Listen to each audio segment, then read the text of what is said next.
Are we wired now? How about now? Okay. I can hear my echo, so I'm sure that you can hear me. It's good to see so many good friends in the audience. I appreciate you taking the time to be here. I am Ruben del Rosario. I'm the project manager for the NASA Fixed Wing project. And it is really my honor to host and moderate this panel with such distinguished members of our community. I will proceed to introduce each of them shortly here. But before I do that, let me do a quick point of introductions. This is part of the Forum 360 program for the Propulsion and Energy Forum. And it is my honor to really moderate this important panel. And I need this.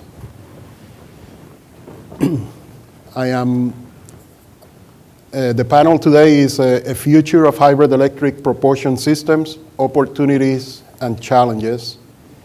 And I'm joined today by a group of industry and government leaders to discuss this important topic. I think that with the audience participation, we will review today the recent progress and future prospect of this concept of hybrid electric propulsion system for aircraft applications. I hope that we will discuss how, by looking into these long-term goals and long-term objectives, we can capitalize in near-term opportunities that will lead us to application of these technologies, not just for large commercial transport, but for other market as well. So I'm joined today by Dr. Nateri Madhavan, just to my left here. Dr. Madhavan has been with the Fixed Wing project in the NASA Fundamental Aeronautics program since its inception and currently serves as its deputy project scientist. He's based at NASA Ames Research Center, although the program had him as NASA Glenn. We want to adopt him, but he keeps going back to California. I don't know why. I mean, this is so beautiful here. He's based at NASA Ames, and he's with the modeling and simulation branch in the NASA Advanced Supercomputing Division. Early in his career, he was involved in the pioneering development of unsteady CFD techniques and their application to turbomachinery problems. He holds 2 U.S. patents for co-developing neural network-based techniques that can be used in conjunction with unsteady CFD simulation for multidisciplinary analysis and optimization of turbomachinery. He has a BS degree from the Indian Institute of Technologies, MS from Iowa State, and PhD from Penn State, all in the field of mechanical engineering. Further left, Kevin Daffy is the global head of electrical power and control system for Rolls-Royce PLC, with a team of 140 engineers and over 100 researchers who develop and integrate electrical controls and software technology that is used in aerospace, marine energy, and energy power generation application. Kevin has previous work for the Ministry of Defense and as the Chief Marine Engineer for the electrical system and for Alstom Power Conversion, where he led the design of the electric propulsion for the Type 45 destroyer. Kevin has also worked in many other industries, including metal and mining. Next, we have Dr. Mary Bradley. Marty is a technical fellow for the Boeing company, working in the Boeing Commercial Airplanes Advanced Concept Group in Long Beach, California. He's the leader for a variety of projects related to advanced concept and technologies, aviation environmental life cycle analysis, and propulsion integration for advanced technologies. Mari has 30 years of experience in vehicle design, propulsion integration, and technology studies for a wide variety of commercial and military aerospace applications. He's the principal investigator for the NASA-funded Sugar study looking at advanced technologies for future commercial aircraft, including the hybrid electric Sugar Bolt. He's currently the chair of the AIAA Green Engineering Program Committee. And a little bit of a PR here. The program committee is meeting today at 5:30. So I will encourage you, if you have interest in this area, to join us today. Marty has a BS, MS, and PhD in aerospace engineering, all from the University of Southern California. Somehow I got that sense that you had gone to USC. I don't know why. I'm wearing blue today, though, on the shirt, yeah. So I'm not quite matching. John Neves is the Chief Engineer for the Power and Control Division with the Air Force Research Lab. He began his career at AFRL, Aerospace System Director, in 1987, serving in various capacities, beginning as Research Engineer and Program Manager in the area of power electronics and aircraft electric power system for the Power Division. In all this in support of the More Electric Aircraft Initiative. He also served as the Chief of the Mechanical Energy Conversion and Thermal and Electromechanical branches before becoming the division's Chief Engineers. He continues to serve as an electrical, power, and thermal management subject matter expert in the Joint Strike Fighter Program Office. He earns both bachelor and master in electrical engineering from the University of Dayton. He's a professional engineer in the state of Ohio and an AIAA Associate Fellow. And last but not least, our colleague from GE, Neil R. Garrigan, is the Executive Manager for Advanced Integrated Product with GE Aviation. Neil has a Bachelor in Science and Electrical Engineering from RPI, a Master in Science in Electrical Engineering from Syracuse, and additional graduate work with the University of Wisconsin-Madison on electromechanical system. He has 27 plus years with GE, beginning his career at GE Aircraft Electronics System Business, working on advanced aircraft.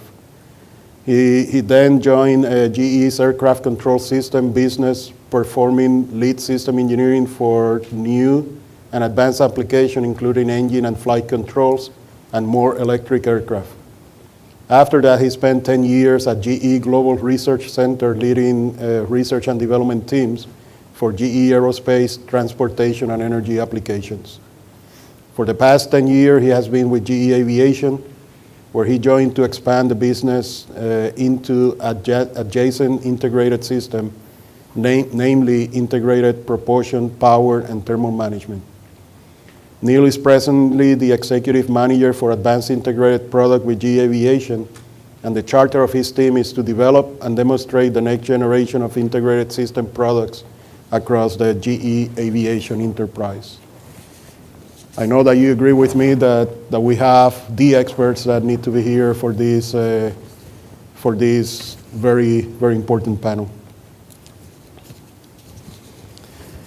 The format of the panel is that we will allow each of our distinguished members to offer a short introduction of their views and perspective and look for discussion after all their statements. I think that by now they got my message that I wanted them to talk 10 to 15 minutes. I think that after the 7th email, they said, yeah, probably Ruben wants us to talk only 10 to 15 minutes. But we'll do that so we can have more discussion at the end, and I'm really hoping that the audience will help us with this discussion. But with your indulgence, before I pass to Madhavan, I would like to make a quick introductory statements. Why are we here having this discussion today, and why is aviation so important? I am presenting here numbers from the U.S. perspective, but equal facts could be made for the global market. The commercial aviation enterprise is absolutely vital to the U.S. economy well-being. It accounts for $1.3 trillion in economic activity, providing many jobs, over 10 million jobs, direct and indirect jobs for the United States alone, and accounting for more than 5% of the total U.S. gross domestic product. And it's probably the only industry that provides the U.S. with a substantially positive trade balance with the world. Even if you did not travel today, in an airplane, somebody you know, or a letter or a package addressed to you traveled recently. In the U.S. alone, more than 60 certified domestic carriers move nearly 1 million travelers each day. And the bottom line is that the aviation industry is a key enabler of our way of life.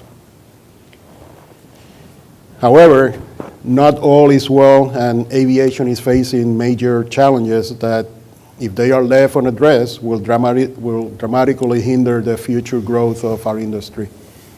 These challenges stem from the energy and environmental impact of aviation, both locally and globally.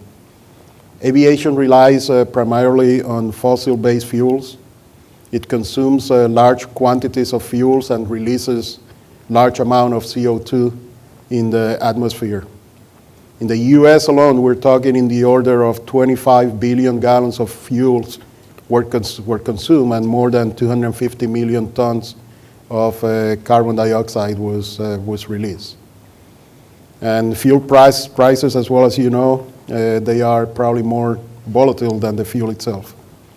On the environmental side, communities around airports are getting more vocal about the aircraft noise nuisance, and extremely stringent regulations are being put in place.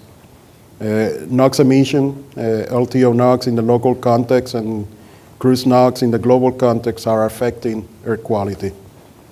The air transportation system is also is near maximum capacity given today's procedures and equipment, and this results in substantial and costly schedule delays.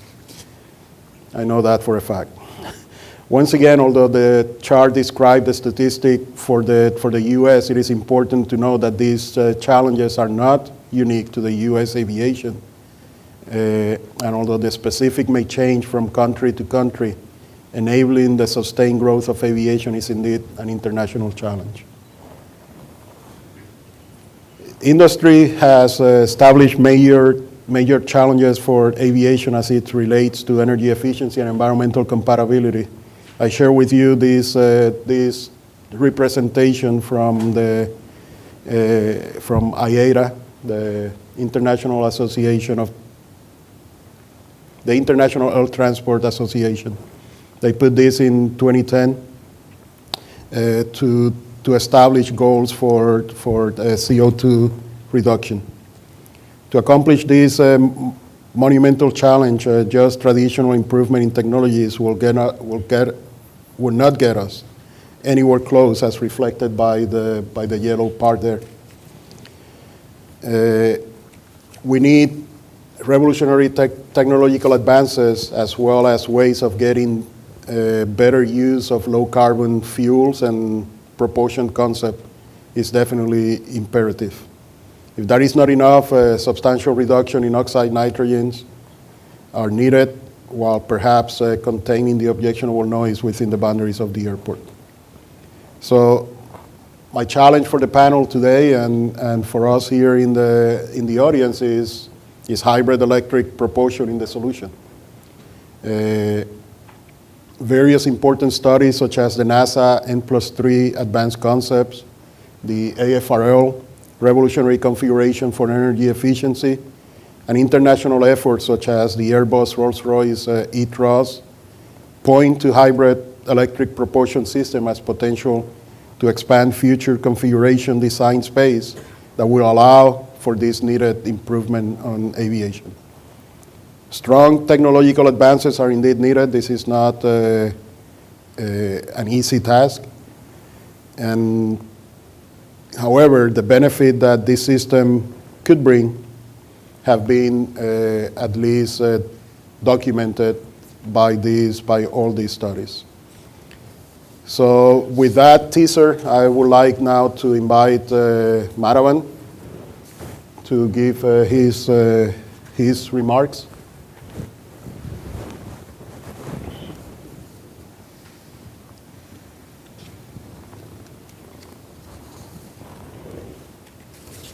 Thank you, Ruben. Boy, this is a very strange format. But thank you, Ruben, again. It is indeed an honor to serve on this distinguished panel and to also be the lead-off hitter as we try and frame today's panel discussion on hybrid electric propulsion, the opportunities and the challenges.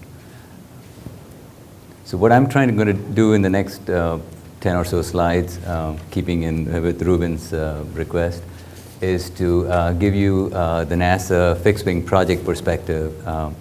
I cannot speak for all of NASA, but hopefully I can speak for the fixed-wing project of which I'm a part of. So in terms of a quick outline, what I thought I'd do was just spend a couple of charts talking about the fixed-wing project, so which kind of gives you a sense of where we're coming from and what our interests are in the area of hybrid electric propulsion. I'll try and address the main topic of the panel, which is why hybrid electric propulsion at all, and what do we hope to get from this interesting and exciting technology. And then I'll follow that up with our NASA fixed-wing perspectives on how we go about enabling hybrid electric propulsion for large commercial transport aircraft, which is kind of the space that we operate in the project. And then I'll go on to describe our technology portfolio, the investments we've made, some recent exciting results, and then conclude with the way forward. So from the top, the NASA fixed-wing project, we are all about improving energy efficiency and environmental compatibility. The goal is basically to continue and sustain the growth of commercial aviation. We work on early stage exploration, looking at developing game-changing technologies and concepts for fixed-wing vehicles and propulsion systems. For those of you not familiar with NASA and NASA Aeronautics, we are one of two projects within NASA Aero that deal with subsonic commercial transports. The other project is the ERA, or Environmentally Responsible Project. And together we kind of take care of subsonic commercial transport related research. We have a very focus on commercial, but we work closely with our partners in the DoD and the Air Force in particular, looking at dual use technologies. Obviously the missions are different and the specific needs are different, but there are a lot of common technologies that we work toward. Our focus is very long term. Our focus is on what we call the N+3 generation, which is 3 generations from today. And that's the time horizon, looking at vehicles that will enter service maybe 20, 25 years from now. And the ERA project has a slightly shorter term focus, looking at N+2. And their charter is to mature technologies that seem more promising in the nearer term. So over the years, we've been guided by a research vision that uses these vehicle performance metrics that we've developed in conjunction with our partners. And these are basically metrics for noise, emissions, and fuel burn, which are basically the three corners of the trade space that we address. So how does one go about putting together a research portfolio when you're trying to develop technologies for 20, 30 years in that time frame? So this chart tries to capture everything, and I really don't want to go into all the details on this chart. But at the top, we have our goals that I just alluded to and the metrics for noise emissions and fuel burn. We have our, and then the next layer below that are these advanced concepts that I alluded to. Over the years, we've been, and several years ago, we initiated some advanced concept studies. And some of these aircraft that we looked into, or our partners looked at, are shown there. There is the N3X, which is an in-house design. There is the Boeing Sugar, the MIT D8, and other concepts such as those. And essentially what we did with those concepts is to sort of flow down the technologies that seemed relevant from all those concepts. And then we tried to formulate research themes for the project by identifying key technologies that these concepts came up with. So again, we have, the project is aligned with these research themes. These are both the investments being made both in terms of near term, in terms of technical challenges for the near term, and in terms of a long-term vision. We have 7 different research themes, but I want to point out to the one in red, which is out in the corner on the right, and that is hybrid gas electric propulsion. We've identified this technology as very important, and we are making substantial investments in this area. I do want to leave this chart, before I leave this chart, I want to make a point that all these research themes are interrelated, and although I'll specifically speak to hybrid gas electric propulsion, I think we all recognize that any advances in the other research themes will obviously directly impact the area of hybrid gas-electric propulsion. Okay, so this is really the chart that addresses Ruben's initial challenge, if you will. Why hybrid electric, and what is the promise, and why do we think it's important? So again, I mentioned we are interested in commercial transport, and so I will try and keep the discussion in that arena. So the promise of hybrid electric. Obviously, we're looking at cleaner emissions, so less emissions, cleaner. We're looking for quieter. Electrical systems are inherently quieter, both in terms of community noise and actually in terms of passenger comfort. I'm sure we all recognize that passenger comfort is definitely not high up on the radar screens of airlines these days, but maybe there's something to be said for suffering quietly. It's definitely more energy conservation, less dependence on fossil fuels, less heat release in the atmosphere, improved global warming, and generally more reliable systems. As I mentioned earlier, our N+3, N+4 advanced concept studies have all identified promising aircraft and propulsion systems that are based on electric or electrical systems. I think it's becoming very clear that the future national environment and fuel burn reduction goals, in order to meet these, we will definitely need such electric-based systems. If you look at the industry, many of the industry roadmaps, they are already acknowledging the need to shift toward electric technologies. And we've also witnessed the huge development in the area of all-electric general aviation aircraft and the huge focus these days on UAVs. The research horizon here is obviously long-term, which is why NASA can obviously play an important role. But the nice thing is that there are periodic spin-off of technologies for introduction into aircraft with more or all-electric architectures. We believe NASA can help accelerate some of these key technologies and work together with other government agencies, industry, and academia. And finally, this research is aligned with some recent developments in NASA aeronautics in terms of aligning ourselves with the new strategic research and technology thrust. So what are the benefits one can expect from some of this? The numbers are huge. The Boeing Sugar studies, the NASA N3X advanced concept studies all point to some incredible fuel reduction on the order of 60%, energy use reduction on the order of 50%, NOx reduction like close to 80, 90%, and noise reductions from anywhere between 30 to 60 dB cumulative noise, EPN dB. So these are some huge numbers, and obviously it behooves us to kind of chase these numbers and do the technology research that needs to go in. So in terms of electric-based transport aircraft, there are some different configurations that one could think of, and I've tried to lay them out here. On the top, we have what we call the turboelectric or turboelectric distributed propulsion concept. So this is really not a hybrid concept at all, in that it really uses a single power source where you have a gas turbine that generates electric power through a generator, and that electric power is transmitted to the propulsor. Typically, these concepts are associated with distributed propulsion, where you have electrical power being distributed to a bunch of electrical fans. All the way at the bottom, we have electric propulsion, which is again not a hybrid at all. It is pure electric, where you have a battery or some other energy storage device producing electricity that then drives the propulsors.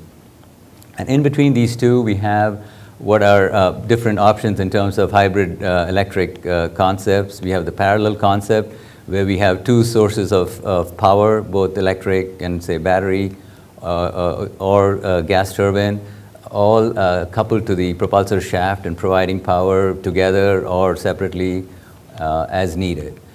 This is the parallel hybrid. And then we have the series hybrid, where we have multiple sources of power, but they all essentially generate electrical power that is then transmitted to the propulsors. There are other options where you can have combinations of series and parallel hybrids, but essentially this is the overall landscape. The general belief in the fixed wing project is that in the N+3 time frame that we are looking at, it is unlikely that we will get to a all-electric propulsion. So we are kind of focusing our efforts in the turboelectric distributed and as well as the hybrid parallel or serial electric areas. So this chart kind of lays out our NASA fixed wing technology roadmap for hybrid electric propulsion. There are really four area elements that are called out on the top: megawatt size motors, power electronics, the power transmission system, and finally electric propulsion aircraft integration. When it looks, so what is laid out are the time frames. On the left is today, on the right is all the way up to N+3, the 2035. In the area of motors, we're looking at both non-cryo as well as superconducting cryo motors. Today's technology is roughly in the 4 horsepower per pound sort of regime. And in the non-cryo world, we see a gradual improvement from 4 to 8 to 10 to 12 over the years. When you look at the cryo world, there is more promise here, but there is definitely some technology gaps that need to be addressed. But we believe that we can get from today's 4 horsepower per pound to about 20 horsepower and more in the 2030 time frame. In terms of power electronics, again, we anticipate we can get to a 2x power density increase by 2020, and then with the subsequent improvements therein. Power transmission, it's a question of weight, and obviously we want to reduce weight, and again, we can get to those numbers on the chart. Finally, especially with the distributed propulsion, there is a lot of propulsion performance and control integration that needs to happen. And so we anticipate some of this happening initially at the kilowatt scale, and then gradually moving up to the megawatt and subscale flight test. So in the fixed wing project, we have aligned our hybrid electric propulsion technology portfolio essentially along the same lines as the previous roadmap. The topics here are propulsion system conceptual design, high power density motors and generators, lightweight power system and electronics, and integrated subsystem testing. I don't want to read all the information on the chart, but essentially we're looking at refining existing concepts, coming up with new ones, putting some meat on it in terms of what we can achieve, what are the long poles, what are the key technologies that need to be addressed. We're looking at superconducting as well as non-cryo motor technology, looking at both conventional and non-conventional topologies. We're looking at power system electronics that are flight weight capable, that can fly, that can handle the heat, the thermal management issues. And finally, we're looking at how do we validate all these different components in terms of how they interact with each other, how they, in terms of a ground test, subsystems test, subscale tests, and finally, flight validations. So I thought I'd just take a moment to highlight some of the recent activities within the project. We've had a long history of working in the area of superconducting materials and components, and so we made some big improvements, I believe, in the area of cryocoolers, superconducting wires, primarily magnesium diboride, power management components, analysis of AC losses, and motor designs. Much of this work we've done along with our partners. Some key players are noted there: Advanced Magnet Labs, the University of Houston, University of Florida, CREAR, MTech, Hypertech. A lot of the intellectual capital in this area tends to be in the small businesses and in academia, and we've been very successful in leveraging that. And essentially, we are on track to do a subscale motor test of a fully superconducting motor in the 2017 timeframe. In the area of non-cryo motors, we have the Boeing Sugar concept that I mentioned briefly. We are in the process of initiating some new NRAs. These are NASA research announcements, which will basically lead up to a 1 megawatt scale non-cryo motor test in the 2019 timeframe. In the area of distributed propulsion, you've all seen the iconic N3X. There are other non-cryo versions of it, like the ES Aero ES150. And we're also setting up some test stands at the Airvolt and the hybrid Airvolt at our Armstrong Research Center to kind of understand some of the issues surrounding distributed propulsion. Power management and control, we have started developing a propulsion electrical grid simulator at NASA Glenn to help understand steady state and transient response of these different electrical components.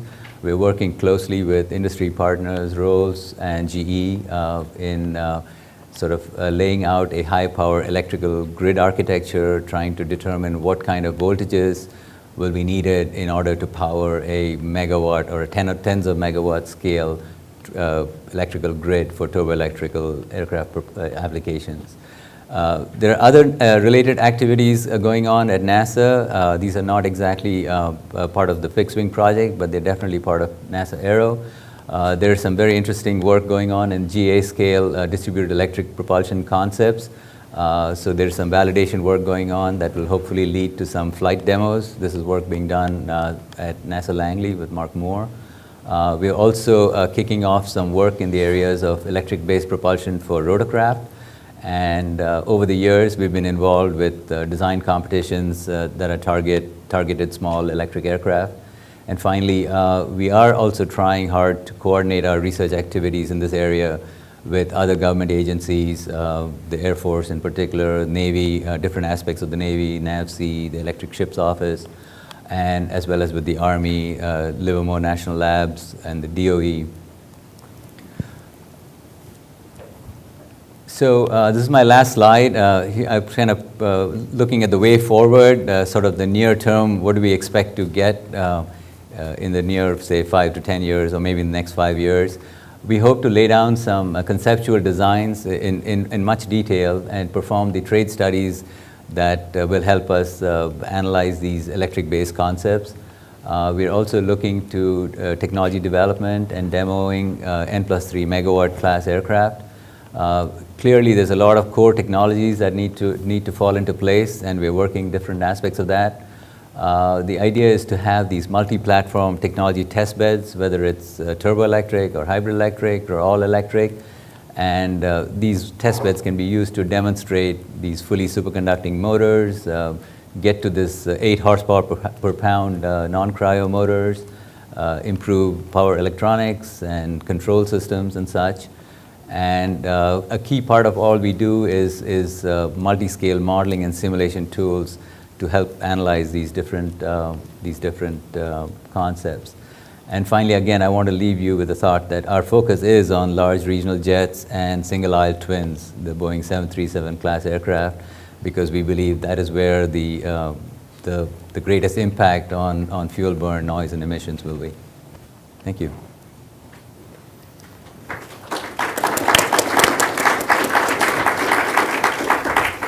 Thank you, Maravan. If we can hear now from Kevin Duffy from Rolls-Royce. Kevin? Thank you very much. Well, good morning, everybody. Thank you for inviting me to discuss on this panel. So Ruben's asked me to present to you a little bit of the European perspective of what's happening in Europe, particularly from a propulsion provider's perspective. And also what I thought I'd do is just give you an idea of what's happened in an adjacent industry, which I think we can learn a lot from and get some good learning into the aerospace business, as it were. So let me just take you on the start of that particular journey, which is around the electric ship. Now, a lot of people have said, why don't we go and have a look at automotive? That's going through a revolution at the moment on hybrid electric drive. I just think the scale is just the wrong scale. It's scaling down rather than scaling up. There may be some really useful technologies there around specific power electronic technologies, because they really have mastered the art of getting very power dense power electronic devices. Rotating machines is another area where they've done some great work, and they've really pioneered quite a lot of the permanent magnet technologies. But theirs is all about integrating a powertrain, and what we're looking at for hybrid electric and distributed electric propulsion is pulling together a big system. And the only place where you get really, really big systems in transport is in marine. On the left-hand side there, well, let's start off with navies. Over the last 20 years, there's been quite a revolution in Navy propulsion. And in Europe, both the French, the Royal Netherlands, the Italian, the Spanish navies have all invested in electric warships. The Royal Navy in the UK has probably got the biggest fleet of more electric or electric propulsion. It's got a number of frigates that it designed in the 1980s, which is the Type 23 frigate, which was a hybrid propulsion. And on the left-hand side there, what you'll see is the Type 45, which is a all-electric destroyer. I had the privilege of leading the engineering design team for the electric components of that ship. A fascinating ship. It took over 10 years to sort of design and get into the water, as it were. It's got 40 megawatts of propulsion on it. It's got a 47 megawatt power plant on it with 2 large gas turbines, 2 diesel electric gas turbines on it. Fascinating ship in terms of the way in which it can gracefully degrade, the way it can perform. And even, you know, in sort of benign waters, we actually run around on a single gas turbine, and we'll accept that maybe if that tripped out, we'd have a black ship, but because you're not near any other navigational obstacle in open water, it's not a big deal. You get an emergency propulsion generator on within 45 seconds, and you get the main big turbines back on within 2 minutes, and away you go. And that's acceptable to the Navy. At the top there, the UK Royal Navy is building an all-electric aircraft carrier. That's going to have 80 megawatts of propulsion plant on it. It'll have 117 megawatts of power station on board. Absolutely phenomenal system. A lot of power being shunted around. We've got to get this aircraft carrier up to speed to launch aircraft and do recovery, but most of the time it will potter around at relatively low speed on its diesel engines, going between stations, as it were. That will go into the water in 2016. Its architecture is very similar to the Type 45. Effectively, it's twice Type 45 in terms of the power station that's on board and the electric power station that's there as well. The top right there, I'm just showing you a concept that we've used on cruise ships, which is what we call podded propulsion. So inside each of those pods is an electric motor, a synchronous electric motor. And going back to the 1990s, that actually quite revolutionised the way that we did cruise ships, because we could actually design the back end of the ship completely differently from a shaft-line propulsion ship. And we could get an extra 2 or 3% hydrodynamic efficiency because of that. And this is where the power of the configurability of electric propulsion comes into play with the actual transport airframe that you're actually designing there. And we actually redesigned both the platform as well as the propulsion system as well. Since 1999, every single cruise ship that's been built has been all electric. In the ferry world, a lot of ferries are going towards hybrid. In fact, some ferries now in Europe are going to what we call all electric, where they use large battery arrays to actually propel an electric motor or 2 electric motors, and it recharges while it's loading up cars or passengers. And also tugs are moving over to electric. The idea is to have zero emissions in harbours, as it were. At the bottom there, you've got what we call a platform supply vessel. Rolls-Royce actually designs these platform supply vessels. Many of them are going for hybrid configurations, which I'll talk about in a second, as well as all electric configurations. Now, what can we learn from marine? Well, what I think is that we can learn about the fact that when you have a variety of different propulsion methods or prime mover methods like gas turbines and diesel engines, it's not very easy to integrate them together. Gas turbines are inherently very slow. They react quite slowly. Electric motors, you can actually execute current torque changes within microseconds. In fact, I used to work in the steel industry, and I could actually get a large mill motor turning from full ahead to full reverse in about 18 degrees. You couldn't apply that onto an aircraft configuration. The prime mover would never keep up unless you had a really big energy storage system. You would end up tripping out that gas turbine. You can also learn about the reaction to failure modes, because one of the things that we're going to have to start learning about is with these system configurations, what's going to happen when something fails or nearly fails or degrades, how that can come about. And the other aspect as well is we've done a lot of learning, especially between the US and the UK Navy, on high voltage electrical safety for maintainers, because somebody's going to have to maintain this equipment. You've got lots of stored energy there, you're going to have to power up systems to test them, and you don't want to get your pinkies anywhere near electrical systems, especially at these high voltages. Just to give you an idea of some of the hybrid configurations, this is a classic series hybrid configuration that we've actually designed for these platform supply vessels. So you've got your main large diesel engine, which will provide you with your normal transit power. So when you're going between port and the rig, you'll be on that particular configuration. But when you're around the rig, you'd actually switch then to a series electric motor, and you'd then just be using electric power. One of the things that you need to know about electric propulsion or hybrid propulsion in ships is that it only works for certain types of vessels. Those in which the mission profile, where the speed changes quite frequently. What we don't do is we don't put electric propulsion onto container vessels, where you start off from port, you then go do a long ocean transit, and then you slow down for port. That wouldn't work. The propulsion efficiency would be too disadvantageous to you. So you've got to use it for anything that's got a varied mission profile. So warships, platform support vessels, cruise ships going around the Caribbean or around the Mediterranean, absolutely perfect for this configuration. You can switch numbers of prime movers on and off, or anything in between, and you can actually optimise the fuel that you're burning at any one particular time, as it were. On the top there, we've got what we call a rim-driven propulsor. That's actually a propulsion system which has got permanent magnets around the propellers, and it makes a perfect motor, absolutely perfect motor. And this is going to be the future of thruster motors going forward from about 2 years' time. Almost all thruster motors will be done that way. There'll be no need for an expensive gearbox train Z drive that goes on there. As an electrical engineer, I always say to my team, the unwritten rule is our job is to rid the world of gearboxes. So moving into the aerospace world.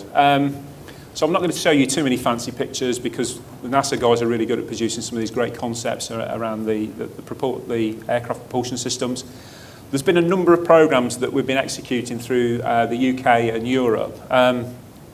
Within Rolls-Royce, we've been doing some of our concept work. We've been working on some of the concept technologies for electric propulsion probably for about a dozen years. We've sort of known in the back of our heads that, that this type of revolution was going to be coming to aerospace. I work in a company which is predominantly turbo machinery based, lots of mechanical engineers. They don't really understand electrical, they don't understand electrons, so I have to try and educate them. So we've been working on some of the base technologies like superconductivity, some novel things around power electronics, especially using some of the wide bandgap devices, even exploring what we can do with diamond devices, because as the previous presenter said, we've got to get to some really, really big power densities if we're going to make this type of technology work, as it were. The PSAM project, which is sort of in the middle there, is a program which is looking at programmable superconductivity. I've got a picture of that fan coming up a bit later. We've just started a program called the Integrated Power and Propulsion program, which is funded by the UK government. It's co-funded with the UK government. A number of partners are working in it, including people like GE and Honeywell in that one, along with Airbus, looking at the systems integration of electrical technology and propulsion technology with the airframe. And it's providing a bit of a base work around power management, for instance, that we could then scale and use in future distributed or hybrid propulsion systems. But the main program that's coming up in Europe, which is about to start, is something called PROCOM, which I'll talk about shortly.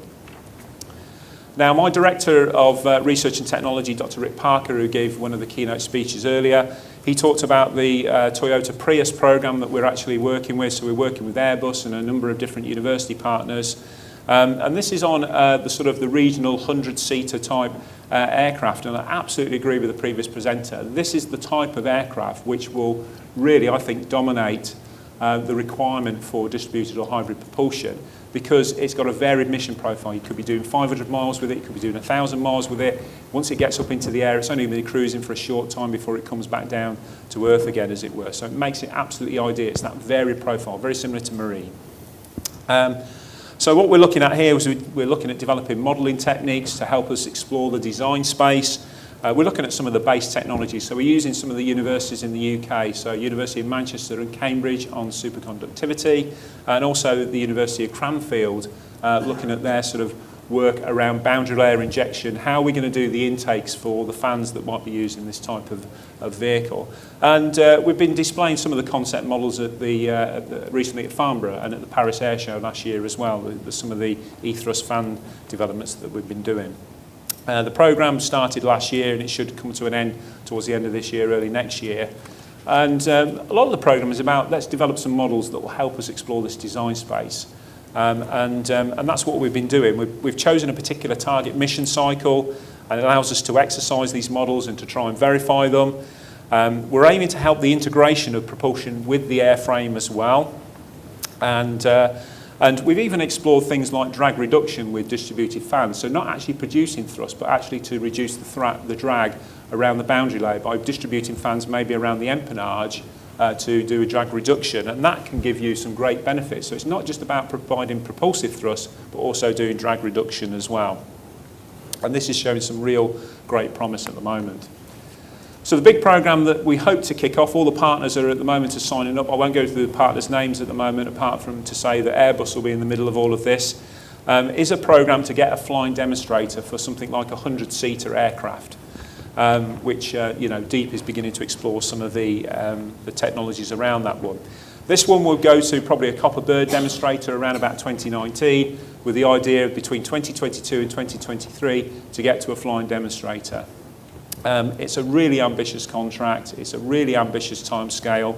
There is so many technology risks there that we've got to try and mature out of this. But unless you really have something to go for, you have to have that adrenaline of a project to really go for. We're never, ever going to actually get these sorts of things flying.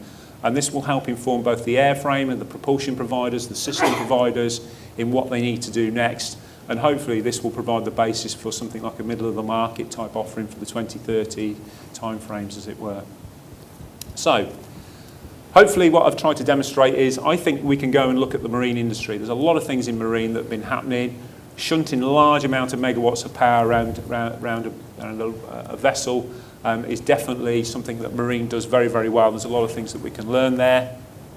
For us within Rolls-Royce, a lot of the key technologies that we're looking at, not only is aircraft configuration, but how we're going to build fans that can sit very intimately around the airframe, that are going to be distortion tolerant, as it were. The gas turbines themselves are going to have very, very high offtake powers. If they're a hybrid, then it could be 20 or 25, maybe even 50% of the power will go into electrical power rather than propulsive thrust, or it can be completely propulsive thrust.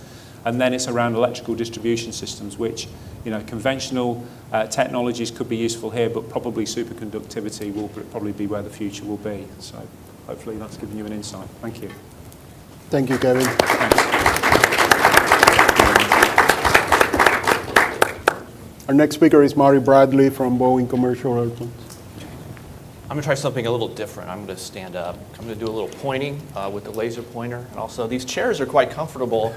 I was afraid I might fall asleep during my own presentation, so I'm going to stand. If I fall asleep, you'll know because I'll falling down. Okay, so I'm going to talk about progress of hybrid electric transport aircraft. And I'm going to talk about the SUGAR project for most of my presentation. So SUGAR is we touched on it, but we didn't actually define the acronym. So it's Subsonic Ultra-Green Aircraft Research. So there are multiple aspects to this project, but the one I'm going to talk about today is this N+3 hybrid electric section. And then as I show numbers for comparison, we're going to compare back to a couple things. We're going to compare to basically today's conventional tube and wing configuration. So we'll have some of those in the comparisons. And then we're going to be comparing to another N+3 concept that uses conventional propulsion. So we're going to call that the SUGAR High configuration. So we're going to be talking today mostly about the SUGAR Volt configuration, bearing in mind that we have looked at other versions of that airplane, conventional tube and wing version and a hybrid wing body version, and they scale and perform in very similar ways. So what we learn about the SUGAR Volt is applicable to some of the other configurations as well. Okay, so the funding is provided by the NASA Fundamental Aeronautics Program, the Fixed Wing Project. And then also, I got to say it here, the concepts and technologies looked at in the study are not necessarily part of current Boeing plans for future aircraft. So this is a research and configuration and technology study. We always get questions about when you're going to build that airplane, when's it going to be available, and we always have to remind people this is a study. Okay, so the SUGAR Volt airplane looks something like this. It's a 737 class airplane. The wingspan is higher. The wings actually fold. You can see there's some wing folds here. And the configuration is very similar to the SUGAR High non-hybrid electric configuration, except that we have battery pods carried underneath the wings. The fuselage is pretty conventional. The wing is, like I said, is a high span, high over-D wing. And then we have the hybrid electric propulsion system also.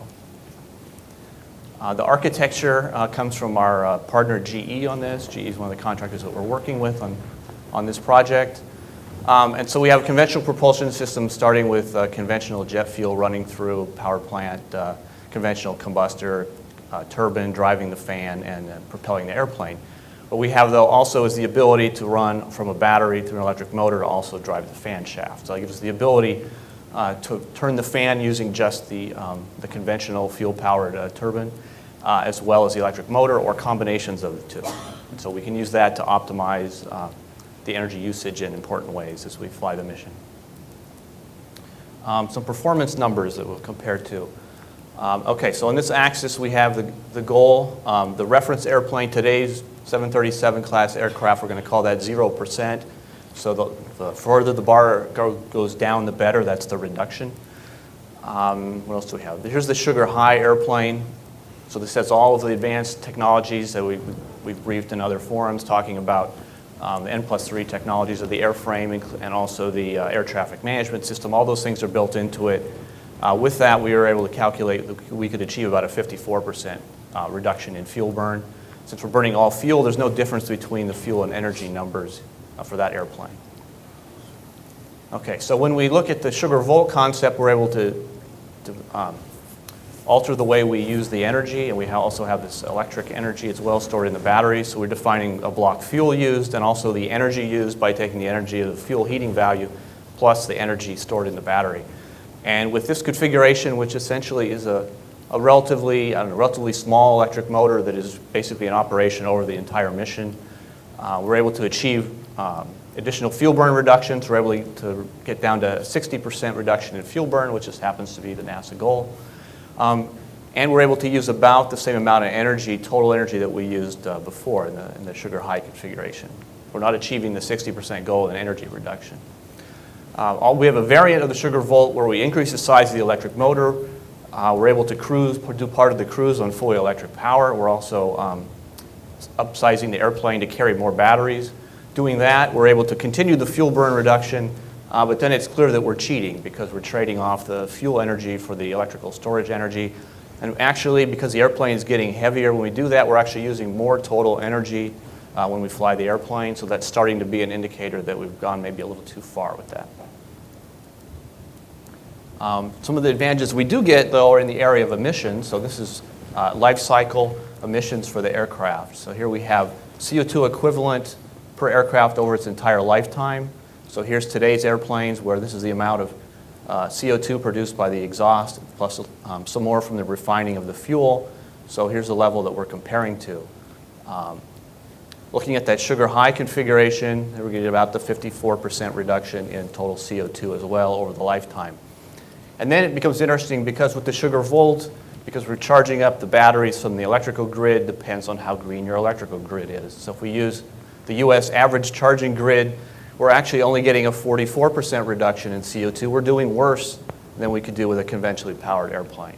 However, if we had a renewable source of energy, such as wind turbines driving and charging up our batteries, then we're getting a 60% reduction in CO2. So whether you want to go to a hybrid electric system with batteries, from an emissions standpoint, depends on how green your electrical grid is. In the area of NOx, so another emission that results in air pollution and other impacts. Here's today's airplanes. The Sugar High configuration is getting it's more efficient. There's less NOx out of the combustor, 45% less fuel burn, 45% reduction in NOx over the lifetime. The Sugar Volt using the average charging grid, because of the ground power stations tend to emit less NOx, it's still reductions. We're almost 49% reduction. And then if we have that, say a wind energy grid charging our batteries, we're at 55%. So in the area of emissions, we're able to achieve, especially NOx emissions, we're able to do better than a conventionally powered airplane. So kind of to summarize some of the technical work on the Sugar Volt, what we call that balanced aircraft that uses the electrical power over the entire mission, we're getting a 60% reduction in fuel burn and a 54% reduction in energy use. That's about a 60%, against the goal of 60%. That larger hybrid electric airplane, we're able to continue reducing the fuel burn, but then the energy usage actually starts to go in the wrong direction. We're able to achieve 89 to 93% landing and takeoff NOx reduction below this Cape 6 standard, and the goal is 80%, so that looks pretty good. In terms of the cruise NOx of the airplane, we're able to get about a 74% reduction during cruise compared to today's aircraft. And that larger hybrid electric aircraft, actually, you can eliminate the NOx during the portion where you're flying without burning fuel. The goal is 80% reduction. This is kind of a good start on this. This is really the first time we've started tracking that cruise NOx goal. Okay, so another question that the study was to answer is, what is the impact of energy cost on all this? Because we've shown we're trading off fuel cost and electrical cost, and so how does that all turn out? Well, projecting into the future, we need to make it kind of scenario driven. So what we did was put together an energy cost study approach where we looked at fuel cost and we looked at high, low, and middle values, and electricity cost the same way, battery energy density, battery cost, and then battery life. So how often do you have to replace the batteries? And it turns out it's really battery life divided by cost is the important ratio that comes out on that. And so you're going to see some results where we looked at just the energy cost. So that's the cost of the fuel plus the cost of the electricity to charge the batteries. And then we're going to look at a second case where we have fuel plus electricity, plus we have to replace the batteries at the battery life interval. So that's a cost that we have to look at. And then we're going to finally look at all those things, plus we have a different airplane. It has to be sized to carry more weight because it has electric motors, batteries, and other electrical components. So there's weight increase to the airplane, which is correlated to cost, as well as a complexity factor, because even though the electrical components could be simple, and we know what gas turbines are today, combining them together does make a more complex system. So we're not using the secret Boeing cost models. We're using public domain cost models that typically that you'd find in textbooks of different kinds. But we didn't want to stop at just number 2 here and not talk about the other impact, and that is the heavier airplane impacts. Okay, so we're going to look at 2 scenarios. We looked at a third one. We're going to look at 2 today, the nominal case and then a most optimistic scenario where the fuel cost is high, the electricity cost is low, battery life is long, and the battery cost is low. Combine all those things. So we have the different plots here. So this is just the fuel plus electricity cost, and then over here we have fuel, electricity plus replacing the batteries, and then here we have in these purple bars are the costs associated with the larger or the heavier aircraft and those impacts. And so for our balanced airplane with a 1750 horsepower electric motor that's used over the whole mission, we're able to achieve about a 6% energy cost reduction. If we include the cost of the batteries, we're getting a 1% cost reduction. And if you include the total cost of flying the airplane, it's actually 2% higher. And I'm comparing to the Sugar High airplane. They're all lower than today's airplane, but we're really comparing to an aircraft with equivalent technologies in all the other subsystems. So for the nominal battery assumptions, right, energy cost down, energy cost, battery cost is starting to be a push, but total cost is a little bit higher. If you go to the most optimistic battery assumption, you can see the bars are all changing here, and the result is our balanced airplane with the 1750 horsepower. We're getting an 11% reduction in the energy cost to fly that airplane. Because the batteries are pretty good enough to be replaced very often, we're getting a 10% reduction in the total cost of the energy plus the battery. And then the total cost of operating the airplane is down 1%. So we're getting a little bit of an improvement in that. At the same time, we're preserving the improvements in emissions that I talked about earlier. And if you have different energy cost scenarios, right, these numbers could change. So we can kind of repeat this cost analysis pretty rapidly if we have different future scenarios we wanted to look at. One of the other things that we did as part of the project was we put together technology roadmaps. So those are going to be available in the Phase 2 final report. It'll come out later this year. So some of the key things that we might be interested in today to talk about out of those roadmaps are the roadmaps show leveraging of battery technology developments from other applications, right? So a lot of the other people are working on improving the battery chemistries and the battery technologies, so we'll be able to take advantage of that, and we need to do that. Also, when we do a system, we're going to show multiple generations of battery development going into the same airplane. So if an airplane has a 30-year lifespan, we would probably have a couple of different battery technologies that would be plugged in a modular way as that airplane lives its life. So the airplane actually would get better over time as the battery systems were improved. And then also, the development shows some options for earlier, smaller scale ground and flight demonstrations. Right? So I think we're going to talk some more about that as we get into probably the question and answer. But there are some opportunities to take advantage of some of the work that's going on in general aviation, as well as some of the other things that we're going to hear about today. One of the things that we also did was recommend some follow-on activities, including define in detail what the next technical maturation steps are. What can be done in a relatively short time frame with a relatively modest budget? So what are the next incremental steps that we want to take? We want to understand how, we've been talking about hybrid electric propulsion in parallel or serial manner. It's not the same as the distributed propulsion, but there are some overlaps, significant overlaps in the technology. So how do we work it so we have both of those architectures developed, technology that supports both of those architectures? We also recommend conducting a battery electric system integration study. A lot of the advanced battery concepts are things like air batteries that you have to have an inlet and you have to have an exhaust. We've shown some things integrated with fuel cells, where a hybrid system has a fuel cell in it, so you have to bring air into that. So those are some of the areas there hasn't been a lot of work in. You see claims of very high battery performance levels, but how integrated is that number? Does it include the weight of all the systems needed to bring the oxygen in and out of the system, or whatever it happens to be? So we think that's an area, as well as the thermal management that goes along with integrating in batteries and electric motors. So those are areas that we think could use more work. And then consider support of small aircraft demonstrations. What's the cost versus the value to advancing the technology versus just the learning of the teams involved? So those are all good topics to discuss. And then, okay, so one question is, where does Boeing see hybrid electric technology fitting in? And so this is kind of what we're working on here. A lot of words on here. Let me go through a few of them. We're actively developing a series of innovative solutions and technologies. And commercial aviation, the vision is to make continuous improvements in each generation of airplane. So we're looking at a range of technologies, not just hybrid electric. So some of the things that are related to the environmental advanced areas are things like aviation biofuels.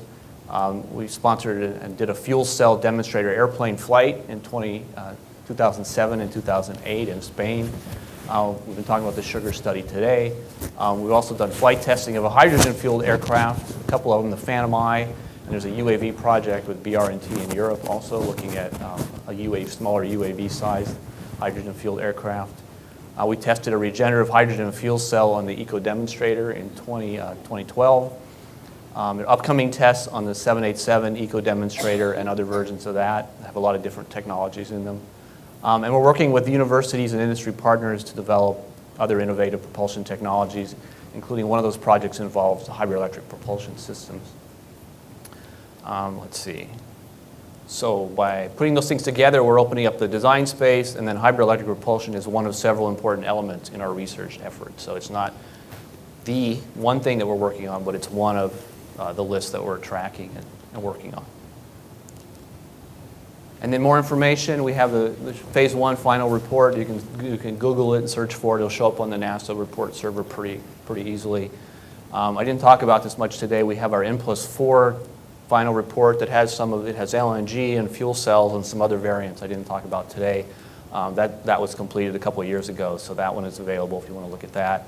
The life cycle assessment work that I showed you is in this SAE paper that we presented last year. If you want to look more at that. And then the Sugar Phase 2 report was delivered to NASA at the end of June, and it's going through review, and that'll be published later this year. And then if you want to see an embarrassing video of me talking about Sugar Volt, you can go to the Boeing website, to the Boeing Innovation Video Series, and look that up, and you can see a little bit more. Okay? I think that's it. All right, thank you. Thank you, Marcus.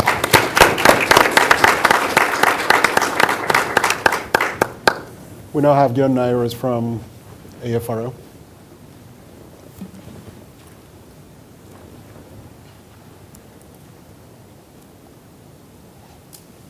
Again, thank you for the opportunity to talk about what I think is a very interesting topic, and I'm going to give a little bit of a different perspective of what the hybrid more electric aircraft means for the Air Force.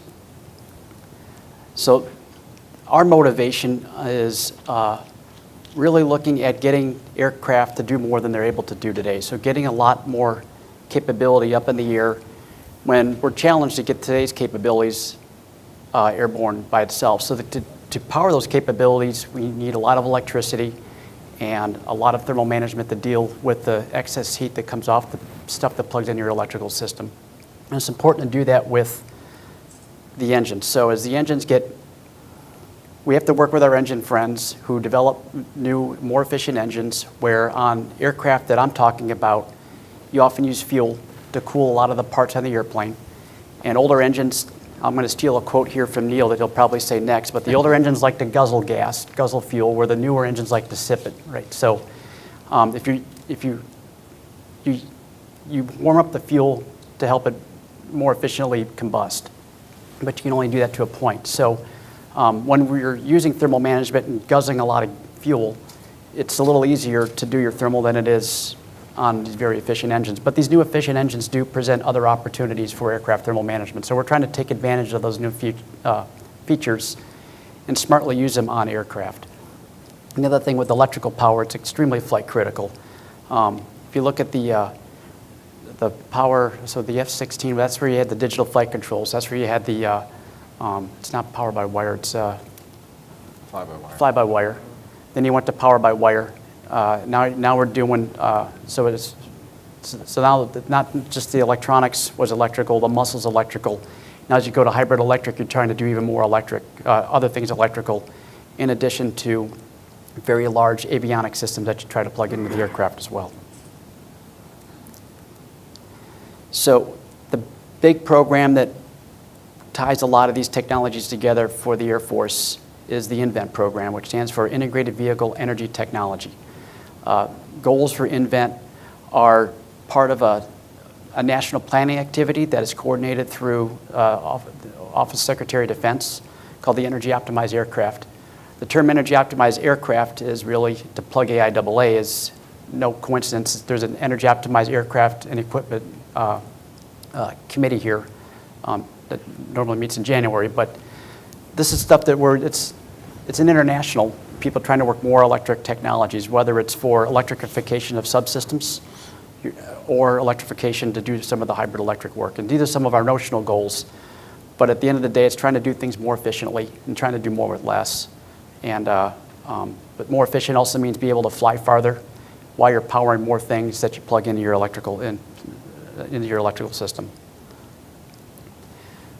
But we also do hybrid electric for small UAVs. So in the context of what we've been hearing the other panel members talking about, we do specifically see a niche for small UAVs, anywhere from hand-launched up to something that takes a little bit more like a small rail-launched UAV, trying to, again, do more with less. So if we can get these platforms to fly farther, give them more power to power some of the equipment that was in the larger vehicles, and do this reliably and also be quiet, because there's reasons for having your small UAVs get the noise signature down.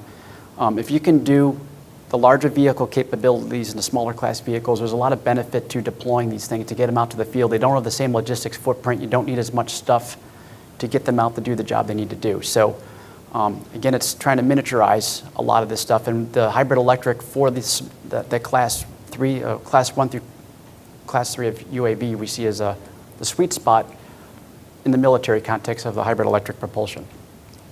With the INVENT type of hybrid electric, again, trying to electrify the subsystems, much like the 787 has done that Boeing did, but get that in a fighter-sized class aircraft versus a 300-passenger commercial transport. So that's the challenge here, is to get that type of power shrunk down to something significantly smaller than what it is today. Some of the critical issues, I've talked about this, is reliability is huge. So even if an engine stalls, the example we always use, you have time, you can still glide. But if your electrical system hiccups, in less time than it takes to blink an eye, because of the way your flight controls are done, you can lose an aircraft. So you have to make sure that your electrical systems are extremely reliable, especially if you're going to all-electric propulsion. And also important is the controls, and what I also call the power management. It's smart use of all the energy on the vehicle. And it's really looking at the whole vehicle Not just the propulsion system, not just the electrical power system or the thermal, but it's looking at all of those with the platform itself to see what makes the most sense of how to use the energy so that the platform needs to do what it's designed to do. It needs to be safe, especially in the context of the high energy dense and power dense storage systems. And like I said, as batteries have become more and more compact, the more energy you can stuff into a confined space, if something bad happens with that small space, there's a lot more energy that can come out quickly. So you just have to be safe about how you design the storage of energy systems. And and where it makes sense to do energy harvesting where you can.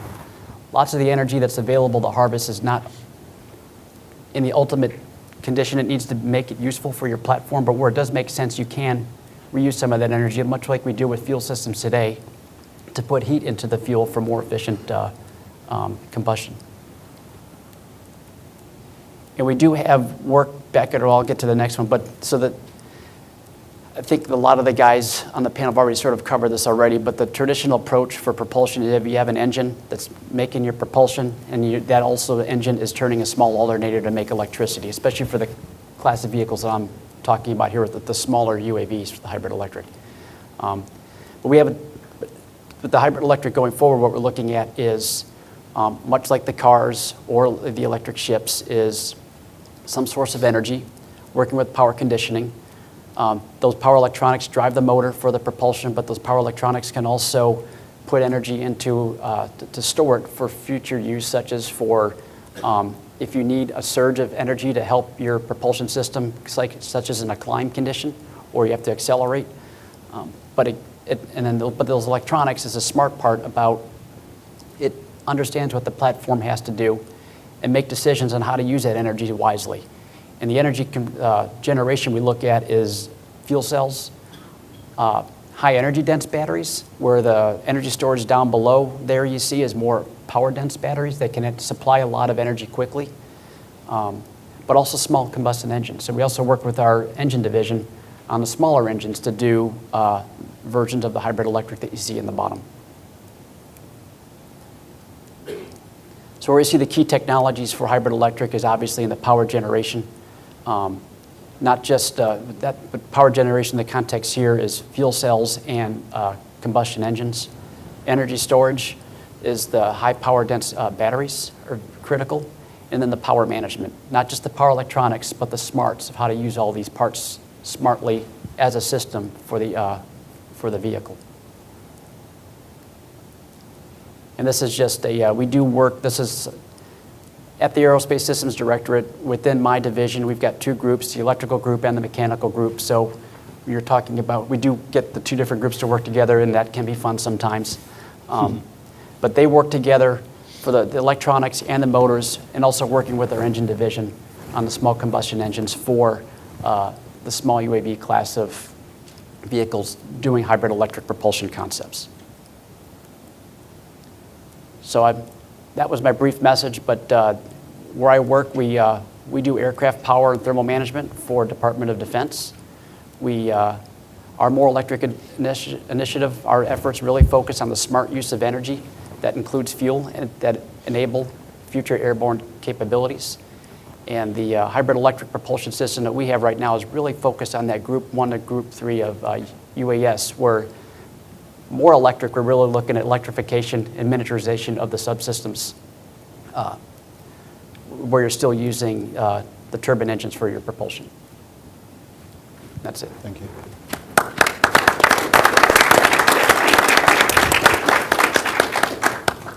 Which one's for? Thank you, John. And last but definitely not least, Neil Garrigan from GE. Well, now that most everything has been said, the good news for you is I will be brief.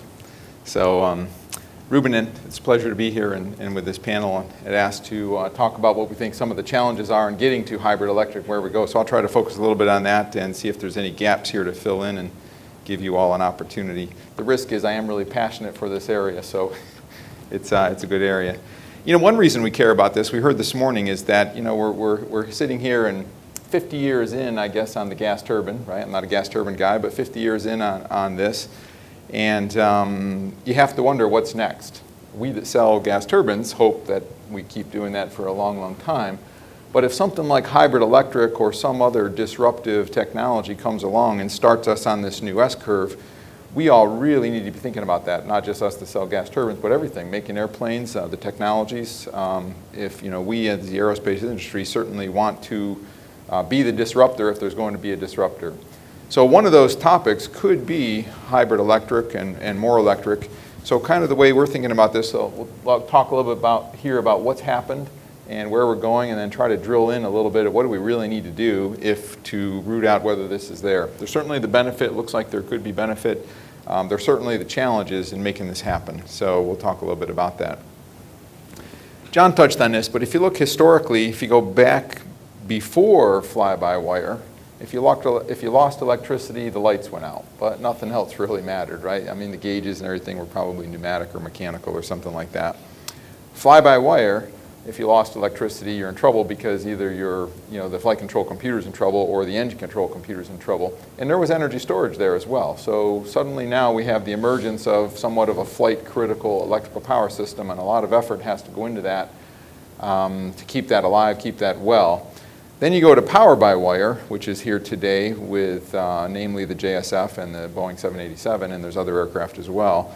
And as John said, if you lose electricity, you're really in trouble, and especially if it's on an unstable aircraft. So now suddenly you've combined the complexity and criticality of electrical power systems into an aircraft, and that's really a new day, that's a new game. And credit to those that have made those platforms happen. Having toured the 787 and looked at some other things, I mean, it is a mini substation and that's flying. And really, a more electric aircraft is a flying grid. And this is before we get to propulsive type power. So it's a flying electrical grid that has to be stable. It has to be, it's inherently a control system because voltage will, vary around. So you have to control that at very high bandwidths, unlike what most mechanical things are. It is much more complex, so there's issues with reliability. The benefit is, though, you really get to control things. It enables controllability. It enables microprocessors, which has been the big enabler here for electric, to be able to control things in a different way that we couldn't do before at the bandwidths required to do these types of things. So you look at tomorrow and you say tomorrow, probably has significant energy storage going, that will change things, whether it's electrical energy storage or thermal energy storage, we're going to need both. There's concepts of total energy management, and I think that's a theme I really want to hammer. We're talking electric, but when we really look at the holistic picture of an aircraft, we have to look at the propulsive energy, the power, the electrical power, the thermal energy, and look at that total energy management of that vehicle and understand how that goes. And we would also say that it would become more and more critical. I would say this is all in the face, though, of the old principle of keep things simple. So keeping things simple and elegant is great. The benefit is you may not get to control them. So when we talk about this energy optimization, before you get to propulsive, there has been things like you talked about the energy optimized aircraft and things like that. Sometimes it's easy to lose sight of some things. So we like to think about, there's a few things I can really do, right? I can make it smaller, make things as small as I possibly can, because size probably is going to equate to drag in some ways. I certainly want to make things lighter because that's going to be lift and that's going to equate back to fuel burn. And I certainly want to do everything as efficiently as I can. If I have some kind of prime mover, I want to extract only the energy that I need at the output effect. So any losses along the way are obviously bad. So I can calculate all those very easily. And until I'm talking propulsive power, they're really not always big numbers. So then you would say, well, why go to something like more electric if they're not really big energy saving numbers? Because they really enabled mission capabilities. They allowed us to do things that we couldn't do before in terms of mission capabilities, whether those are commercial or military.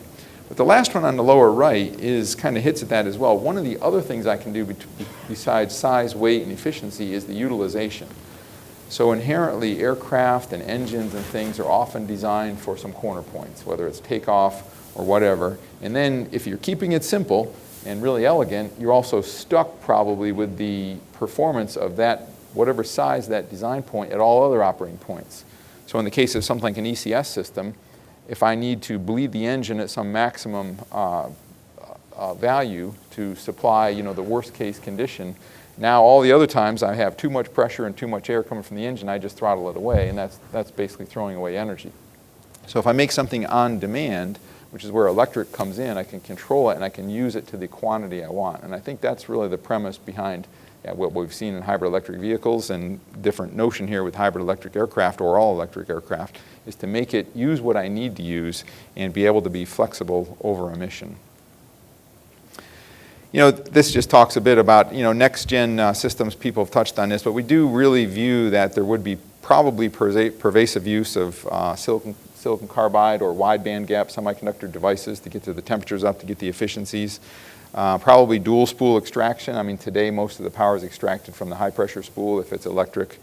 Probably have to go to dual spool, and certainly it is dual spool in a big way when it is hybrid electric.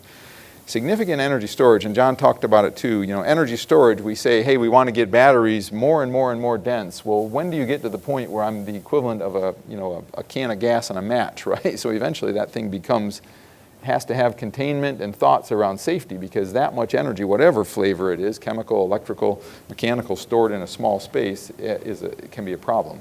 So that raises questions as to what will need to happen there. So there's certainly a lot of technologies that need to happen and will continue to happen and be driven. You know, one thing that oftentimes people forget, and our fellow here from Rolls-Royce mentioned steel mills and motor drives. I think it was in 1930 they understood the math on how to control an AC machine. So one of the heartbeats to more electric is being able to control a motor in a high bandwidth fashion. That's been enabled by the microprocessor, because there was no way you could do it with analog, but it was very difficult. So the microprocessors are enabled the sophisticated algorithms that control a motor to do what we want it to do. And that sounds trivial, but just to get the torque and speed that I want to affect something without just having it slaved to some fixed frequency is not easy, and that's been enabled. So that would definitely be an enabler to electric drive.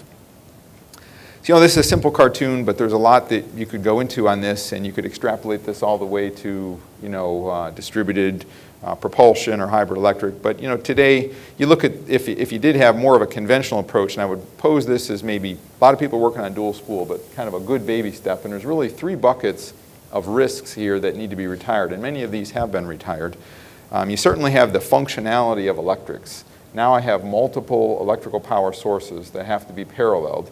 They're coming off at different flavors of electricity, meaning they're at different probably voltages and frequencies. They need to be combined in a very reliable manner. And remember, that voltage is being regulated to a pretty tight tolerance because all the loads can't stand that being swung around. And now I have 2 sources, and that's from one engine. Potentially, if I have 2 engines, I have 4 sources of electricity, not counting the APU, not counting other energy storage. Just purely from keeping the grid stable, the controls problem is pretty complex, and this is fast type bandwidth. So knowing how to keep all those powers summed together in a reliable way and then deal with failures and things and what type of reversionary modes do I go to is not trivial. So that's one big bucket of risk. The second bucket of risk is how do I blend power extraction with the mechanical turbo machinery, because I can't just have arbitrary power extraction. The engine will have something to say about that if it's a conventional engine today, right? I still need to meet operating op lines and things like that. So somehow the FADEC or the engine controls will have to be blended with the sophisticated power controls to make that happen. That's another kind of bucket of risk, the functional integration with propulsion and with the vehicle. And then the third one is the physical integration. Where does all this go, not only with the vehicle, but with an engine if we had something like dual spool extraction? So with that, we get to the last chart here, and kind of in conclusion, electrification is certainly here, and definitely appears that there's much, much more to come. It's being driven by the unsatiable appetite of electronic loads and things that want to go on, and these on-demand type things. How do we bridge that to go all the way to hybrid electric? Well, we certainly need some revolutionary changes. And some have referred to them as miracles. Some refer to those as, we call them, there are a few orders of magnitude. If you go look at the size of electric machines and power electronics, they probably are about 5 to 10x off from what we need to be in flight. And a lot of that, you can take like the Breguet range equation. There's an equation for electric machines, and you can root it right down to materials, fundamental magnetic materials. We have copper and iron if we go to superconductivity. So we have to go back to some of those basics and really drive that hard. I mean, electric machines have been here for a long time. But this is something we need to go after, and if we don't progress on this, it won't happen. So we collectively as industry and DoD and government need to make this happen. So we should all prepare to really shape the future of flight and do this together. It's pretty exciting.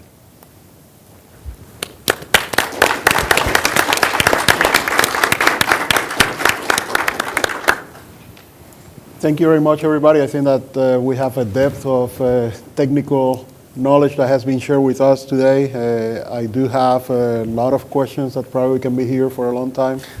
But what I really would like to do is to first open for discussion with the audience. They have been patiently listening to all of us. I will encourage the audience to participate, to ask questions, to provide counter arguments to any of the statements that have been made. I'm hopeful that we get a discussion rather than us telling you the beauty that we see in the world. So with that, anybody from the audience? I will also ask you, unfortunately we need to come to the microphone because there are recording and there's the only way that they can listen and they can hear the questions. I believe that we may be transmitting live also through the web. So, sir? Dean from the University of Connecticut. Question I have is scaling. The gentleman from Rolls-Royce mentioned there's a lot to be learned from the high-end scale in the Marine, but we have drones way down at the small end from the Air Force, and in between there's any number of different aircraft of different sizes and different missions. So the question is, what is the link between the small and the large? At the large end, they're very expensive systems to develop. They take a long time to do it. At the small end, you're cheap. You can do it fast. You can learn something, but it's not the same system that you're going to wind up at the high end. But there's a continuum of technologies and strategies. So my question is, what can you learn from the small, inexpensive technologies and developments that you can apply to the big end, and maybe vice versa, but it's mostly from the small end because you want to start cheap and learn and work up to the high end. So thank you very much. I need to say for the record, since I keep asking Madawan that same question almost on a daily basis, that I didn't put you up for that question. But with that, I open for the panel to anybody wants to react. Shall I? Yeah, thanks very much for the question.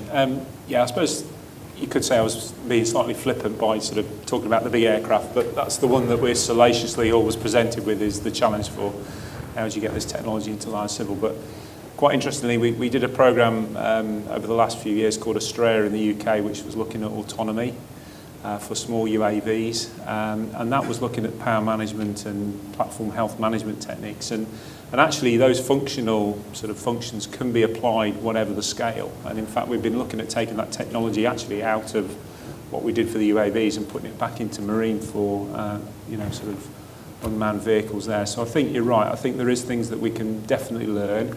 I think the more electric engine technology that Neil just presented just now, there's probably quite a lot of crossover from small automotive that can potentially be drawn into that particular arena, especially around highly integrated generators that go into powertrains. I think that there's something that we could learn there, and that could have utility for UAVs as well. Probably the point I was making, though, that when we go for larger aircraft and we have to shunt megawatts around, then you're not going to get that technology from automotive. You'll get that probably more from a marine or maybe the smart grid type technologies that you'll see on land. Let me follow up a little bit on that. I think that is probably understood that for this area of work, the aviation industry by itself will not be completely on the driving seat. That we need to depend on other industry. And when I think about Rolls-Royce, GE, you have the ability of bringing those other sides of your own companies. What are those other industries that we also need to depend? You mentioned the marine industry. How do we benefit from something like Elon Musk and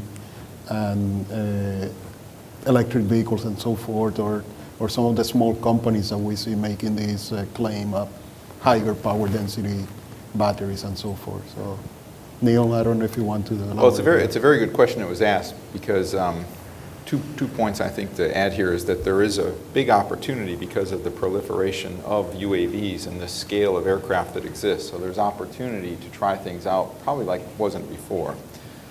Also, there certainly should be some entitlement to scaling things to more aircraft size, because if you look at most of the other applications, diesel electric locomotives, right? All the torque is made to the tractive electrically. They have diesel engine, it all gets converted. Same thing with the off-highway vehicles, the electric ships, steel mills in general. A lot of that industry's frankly kind of moved out of the US, a lot of it, but the electrical drives that are in there. The one thing about all these industries is they're not very sensitive to weight.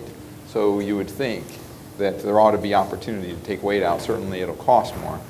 To the question is, how far can we go?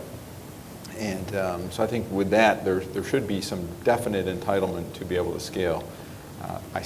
It will still leave some gaps where technology and R&D is going to have to be addressed to really get to what aerospace flight weights and qualities are. I think they're interesting about the traction applications with high-speed rail.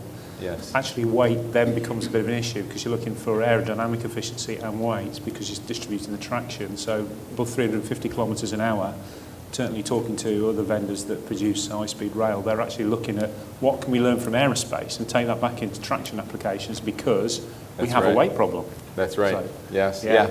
Locomotives are not totally insensitive. Yeah. And certainly the hybrid electric vehicle is that first step, and even wind turbines, you're going to put things way up on tower, you do care about weight. But not as much as you do when you want to fly something. Yeah. I think I'd like to mention, the education aspects of starting with a small scale, especially on the airframe companies. We are aerodynamicists and propulsion integration people. A lot of us are not electrical engineers. So those small projects get everybody to go back and review their electrical engineering course that they took. Now, we have from Rolls and GE, we have people with good experience on the electrical side. But in terms of getting the airframers kind of up to speed, those small projects, and even buying those electric cars are helpful in getting us up to speed on some of those things. And then the other aspect I'd like to emphasize is it's those unique missions that some of the smaller aircraft have that kind of open up the possibilities to test out our system integration capabilities and our safety issues. We've tried on something that's a little less sensitive than an airliner full of passengers first. So I think that's part of the industry gaining confidence in being able to use these electric and hybrid electric systems to the point where we then become confident to use them in some of the smaller passenger aircraft. So I think that's an important part of working our way up in size as well, as gaining that confidence that we can put it together safely. Yeah, So even on the small UAV hybrid electric that I was talking about, that whole idea grew out of making backpack power systems so the guys can stay out in the field for longer periods of time. And we actually in that had an OSD challenge that it was a prize program where I think someone won a lot of money for the first place in this, but a lot of these technologies that enable us to electrify these platforms, they always start small. And then if you opened it, like when we did the prize program, you get when everybody can contribute their ideas in a competition. It's a very big, high-tech science fair. But that whole idea for the backpacks is what we've really used as a seed to grow it into the small UAVs right now. So there's a lot of the projects that the university projects are very good competitors, and especially new minds, new approaches to how to use some of these new technologies is always very interesting. I guess the question that was asked with regard to scale was an excellent one. This is something we've been thinking about for a while now within the project. Our initial focus has always been on the 737 class with regard to all our technologies, because this is where we felt the majority of the fleet is there. But as we look at hybrid electric and some of these technologies, we are beginning to kind of shift our focus into slightly smaller classes, maybe the regional jet, maybe there is room for turboprops again. But I think we are beginning to get the sense that some of these early advances would happen in that smaller, 30, 50, 80 passenger type aircraft. Given that there are certain technologies that are obvious, have obvious scaling potentials, I think in the area of distributed propulsion, you can see that a little more, whether you ingest 10% of the bound layer or 20%, it can be done. When you're looking at electrical technologies, I think it gets a little trickier. For what we're looking at, we're really talking megawatt class. Some of the issues and challenges there are very different. You're talking about EMI and things like that you may not see at lower voltages. But there is still a lot to be learned from smaller scale, from ground testing, from small scale flight testing. There is what Marty alluded to is absolutely right on in terms of educational aspects. Here is some technology that can captivate it's something really new and unique. It can bring electrical and mechanical engineers together, and I think there's a lot of potential there, both from an educational standpoint and from pushing this technology puck forward. Any other question? Please. Good morning, Mark Liffreen, Boeing Commercial Product Development. I had a couple questions for each one of you, or if you could kind of summarize what your impressions are on funding. We had a faster, better, cheaper mantra at one time, and I think you can get 2 of the 3, but it's kind of tough to get all 3. I see things like Clean Sky 2 in Europe, the activities here in the U.S., and then also Asia. And I wonder if anybody has any relative comparisons of what's being invested and where we think we should be or where we are. Thank you. Should I go first? Okay. So speaking from the NASA aeronautics standpoint, I think we all recognize NASA Aeronautics is a very scrappy outfit. We have $500 million a year, roughly, out of an $18 billion budget. It's small, but I think we have proven over the years that we've been very effective even with that small amount of funding. Within that sort of constraint, we've tried to be very prudent in the way we make our investments. Again, we bring very little to bear in terms of money, but I think what we bring together is people from different parts of the community, from industry, from academia, and get them all working together, looking at futuristic and longer-term solutions. So I think, so we've recognized the importance of this area, and we've gradually grown it from within, sort of organically, if you will, shifting resources within the project and such. For a while now, we've been sort of trying to, sound the drumbeat and saying that this is important and there's really more money that needs to be brought to this. And sometimes you never know, but I think finally we may be getting some traction. It's still early to tell. There may be some improved funding coming our way, but like everybody else in this room, I think you believe money when you see it. But I think there is definitely hopeful signs. It may come in dribs and drabs, or it may come in big chunks, but we are very hopeful that we will get some increased funding in this area, but nothing's certain.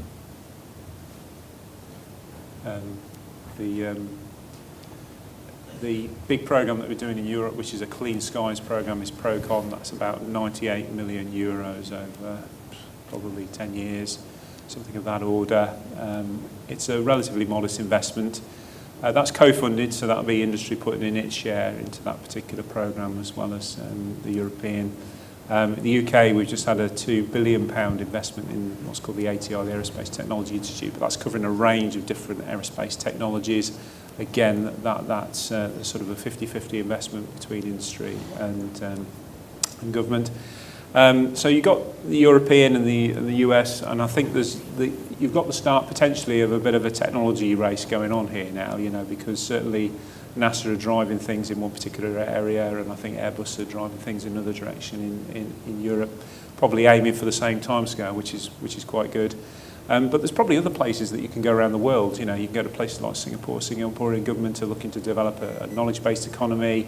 They're looking to put significant investment into what do they do with the highly educated students that come out of their universities, and there's some very good gearing there to get some component technology, I think, that would support this. So I think there's lots of global opportunity out there, and aerospace is just seen as another one of those big high-profile sort of industries that governments really want them to be associated with. You know, we've seen that sort of investment in Turkey and Mexico and other places like that. So I think, you know, from probably Neil and my perspective, we can probably go around the world and probably, you know, sort of exploit some of those funding opportunities.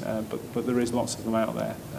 I'm not really sure about the American government, how committed they are to this technology, but certainly Europe, we're beginning to get a lot of traction with both the UK and the European governments in France and Germany and in the UK.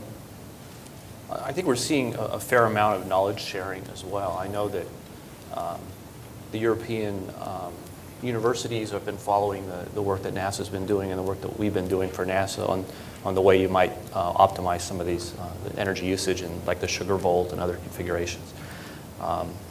And then also, since engine companies are involved, you know, the engine technology that's being developed is most likely, at least a large portion of it would be available to Boeing as well in the future if we had that. But I do have a question for Kevin. You mentioned specifically that maybe the idea that Airbus and NASA were kind of driving in different directions in this area. And I really didn't see that. I saw Madovan make his presentation. He talked about distributed propulsion, and he talked about the different components that they're working on, superconducting and non-cryo. And I didn't think that what I saw from Rolls was all that different. Did you highlight did you focus in on differences that I didn't notice? No, I said they're sort of aiming at the same point, you know, in terms of the same timescales for this sort of technology, but probably looking at different architectural solutions, which I don't think is a bad thing. I think it's good that we're both exploring different parts of the design space, and as you say, I think the technology is going to be pretty ubiquitous. Okay.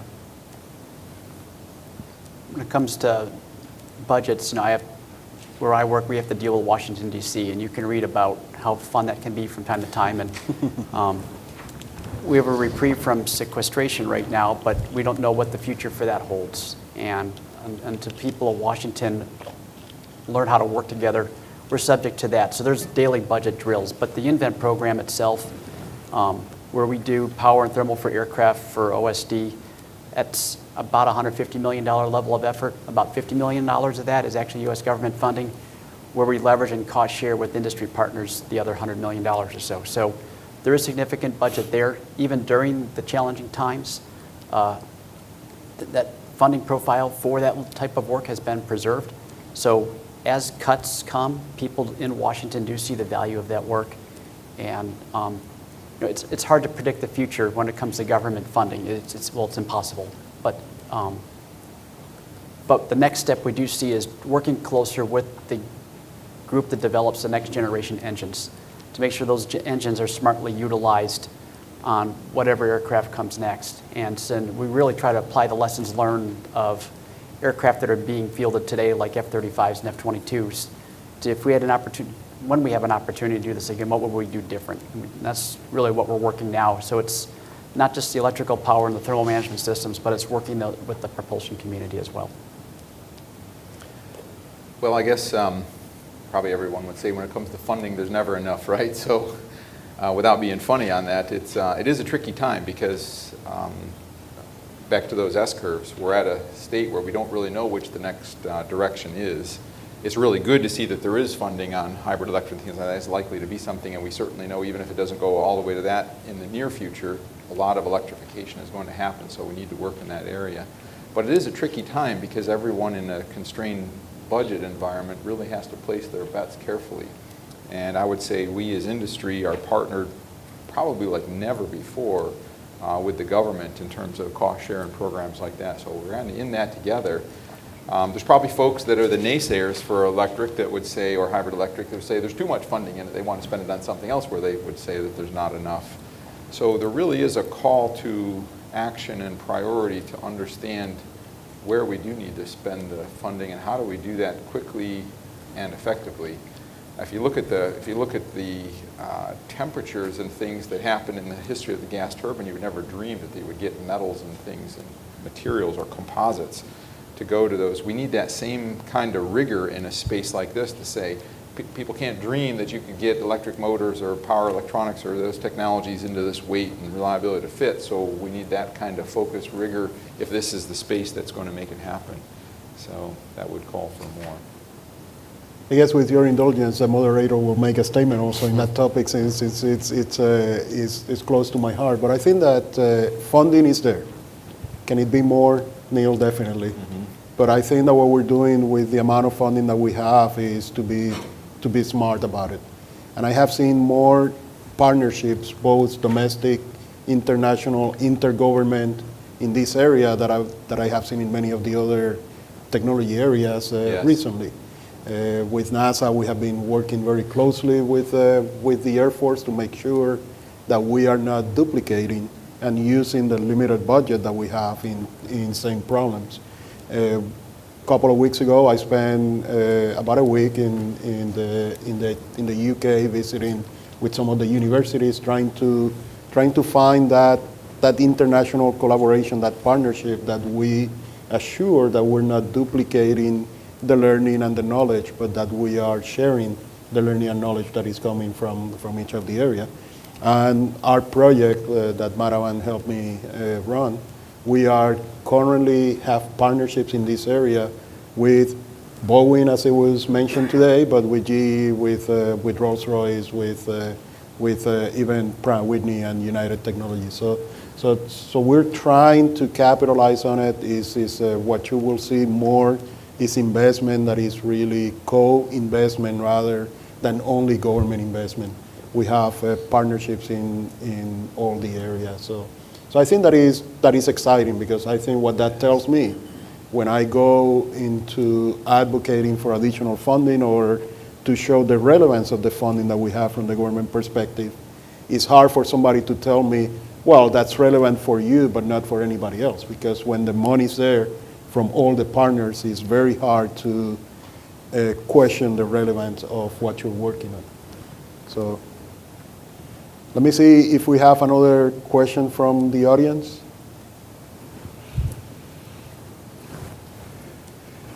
Ruben, first of all, Dave Eames of Rolls-Royce. Can I ask two questions? Put them in the hopper. Well, since you volunteer my name for this, you're allowed to have two questions. Thank you. I guess to follow on the funding question, a question for NASA is how far do you think NASA is prepared to go in terms of flight demonstration of some of these technologies? Madhavan talked about reducing from 737 class airplanes down to regionals. How big a demonstrator do you feel is going to be necessary in order to convince the industry that that technology is viable? We've heard Mark Moore's, general aviation style demonstrator. How much bigger do you think you need to go in order to make it viable? So that's question number one. Question number two for the panel is, what do you think the certification challenges are for this type of technology, both from the aircraft and the propulsion standpoint? So the first question is, I guess we need the scale that will demonstrate the technologies that we're looking at, and that needs to sort of fall out from the earlier ground testing and such.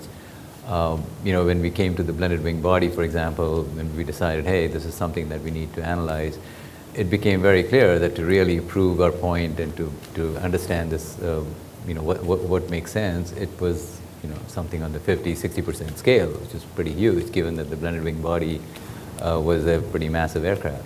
So I think the same thing applies in this area too. We really need to figure out what that scale is. I cannot tell you up front what it would be, but I think if we take, for example, Mark Moore's concept, which he's kind of applying to a 2-passenger or 4-passenger type craft, which is clearly not, it's a general aviation aircraft. It's definitely not of interest to us. But, and we are working and trying to figure out, sort of flesh out how that sort of scales maybe to a 30-passenger or 50-passenger. And maybe at that level, some kind of demonstration could be done. But in the meantime, you could put some of his concepts could be mounted on a wing and tested, which he plans to do on a much smaller scale, and we can definitely learn from that. I still think with the distributed propulsion, it's a slightly different animal than with some of the electric-based, the pure sort of the hybrid electric type concepts, because there I think we really need to get to megawatts. I mean, there's pipistrelles flying today with 40 kilowatts of power. Yeah, great, it can be done. I know Airbus, for example, is investing heavily in a factory to build two-seaters and four-seaters, with the ultimate aim, obviously, is I don't think Airbus is interested in selling two-seaters and four-seaters, but they want to build up manufacturing capability and try and figure out what it takes to build some of these futuristic aircraft. So I don't know. I don't know if that really answered that question, but scale it really will fall out as we get a little more informed. And I think that I elaborate with one quick statement. I think that we need to find the scale that give us knowledge, not the scale that demonstrate only that product.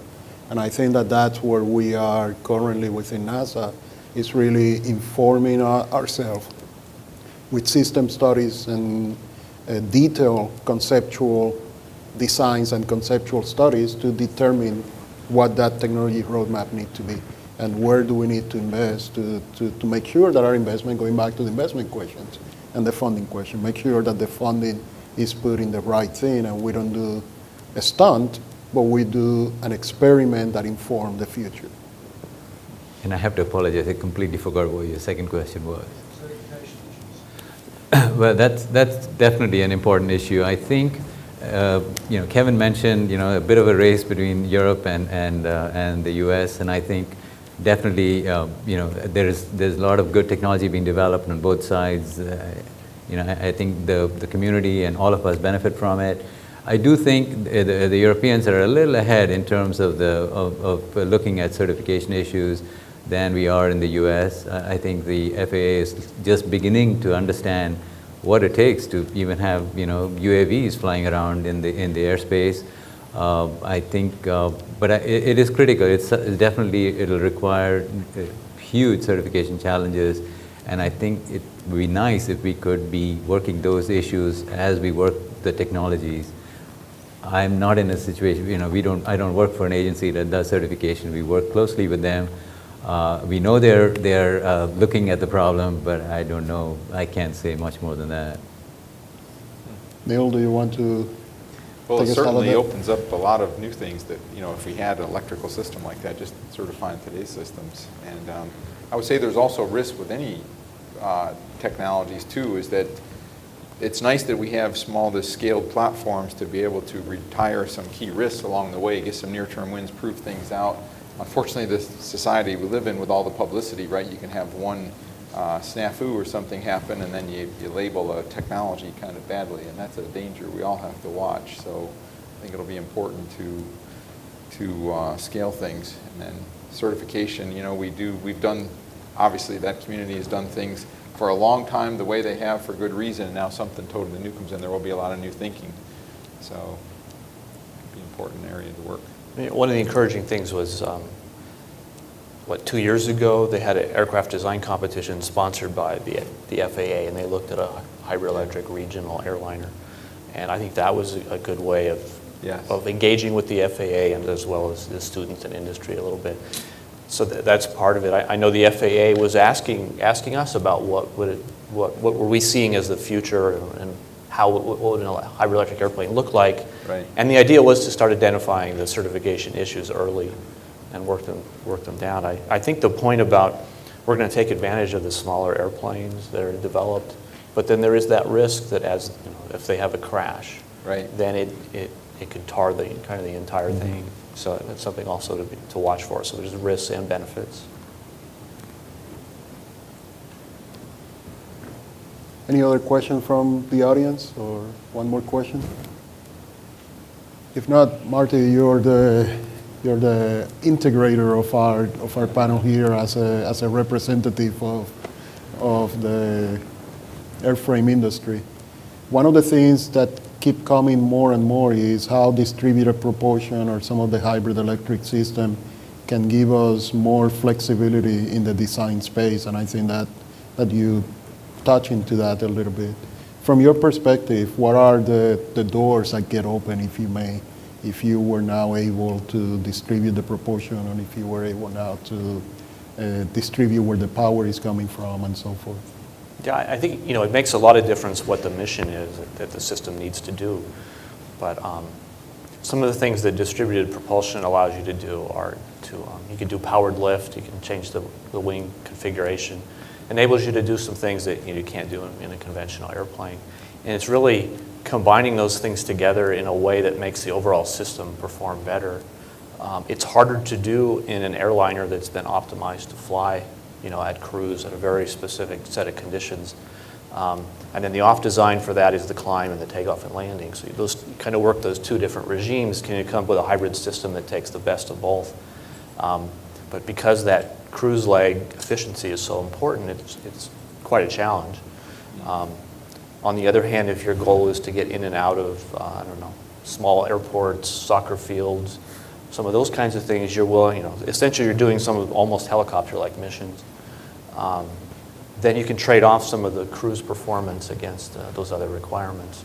And in some way, using the electric architecture opens up the design space. The unfortunate part is it also makes the problem much more dimensional and complex. So then there's the work going on to work on tools and ways of optimizing these missions is also, and these systems is also pretty important. You can get bogged down pretty fast and you can get it past the point where you can truly have a good feel for what's happening. So you have to explore the design space in a more rigorous kind of mathematical optimization approach, and then use as much common sense as you can to kind of guide yourself as you go through that. So we like the challenge, and we like the idea of having the additional flexibility. But it's almost a different point each kind of mission that you're doing. A long endurance UAV, a small UAV, short takeoff and landing, and transports are all kind of different problems. So we're still kind of learning how to use the additional dimensions of the design space. How far are we in having the right tools that we need for those kind of problems, or how much more is needed? That's a good question. I've actually seen some good work out of some of the universities in Europe starting to define regions of the design space and where you fly and how you optimize it. And they're doing it in a kind of a rigorous way. I've seen some technical papers on that. I think that's good. I think some of the things we're doing have to do with, aircraft performance has been an optimization problem for a long time. So as well as, multidisciplinary optimization has been used in aerodynamic and configurations and structures, and now we're adding in a complex propulsion to that. So I think the framework is there, and I think we're getting better at doing that. I think we just need to practice that design process more on these complex, even more integrated vehicles than we're used to. So. I look to the audience one more time. If not, I'll get one more. Even though we have touched a little bit on it, Madam, I'll give you one more opportunity to talk a little bit about how do you see what the government of NASA or what the role of NASA as a government agency specifically is in this kind of environment, and how do you see NASA plays a role versus industry? So I go back. I think NASA has traditionally, speaking again of NASA Aeronautics, I think we've traditionally played a role where we have championed certain sort of technologies and played and helped bring parties from academia, from industry together, and sort of help grow these areas in what would take a little more time had we not been there. I think NASA has the luxury of looking a little longer term as opposed to industry, which is traditionally beholden to shareholders and are looking in a more nearer term. So we work, and the nice part of where we are is we can work pre-competitively with all industries and all people who are traditionally competing with each other can look, because we're looking so far down the horizon. So I think, and we've done this very successfully. I think I point to the E-Cube, the energy efficient engine, for example. This was a technology that NASA sort of put forward, working again with our partners, and we took it along the TRL growth path, And if you look today, I think the DNA of the E-cubed engine is present in every single engine that you see flying. So I think I'd like to see us work in essentially a similar role. The chevrons for jet noise reduction, that was another example I would throw out. So I think I see us playing essentially that same role. This is very unique, even for those of us who've been at NASA for a while. We're really now engaging partners in places we've never talked to or never worked with before. We are giving out NRAs to physics departments, to electrical engineering departments. I mean, this is not what we've done traditionally. So I think we're engaging some new people, and these people bring a very, very different and very unique set of skills and even a completely different view of looking at the same problem. So I think we can all benefit from that. I think we play those sort of the middleman, although that's not a good word, where we fund the industry, the universities, looking at, because this is an area that clearly needs some very, very fundamental technology developments. We are funding graduate students, the future of America, the future of, these are the guys who will go forth and become part of the industry at some point. And on the other side, we engage directly with the industry, and we also have ongoing and probably fresh contracts with all the airframers, the engine guys. And so I think we are there, we are like a big team, and I think together we can all make magic or miracles, depending on how you want to call it. So that's kind of how I see our role. No, I'll add to that a little bit. A big team is, I think, important. So as far as the future hybrid electric propulsion, this is a propulsion venue, right? And I'm the token non-propulsion guy, right? But it's important to include to draw the control space around the whole platform. That's what we try to preach. So one version that I have of that is what I call balloon theory. So you take the fat part of the balloon and you squeeze it to make it skinny, but if you don't pay attention to that, then the ends pop out, right? So it's like a domino effect. So, in the context of electric propulsion, I also had a boss one time that said the answer is always a hybrid.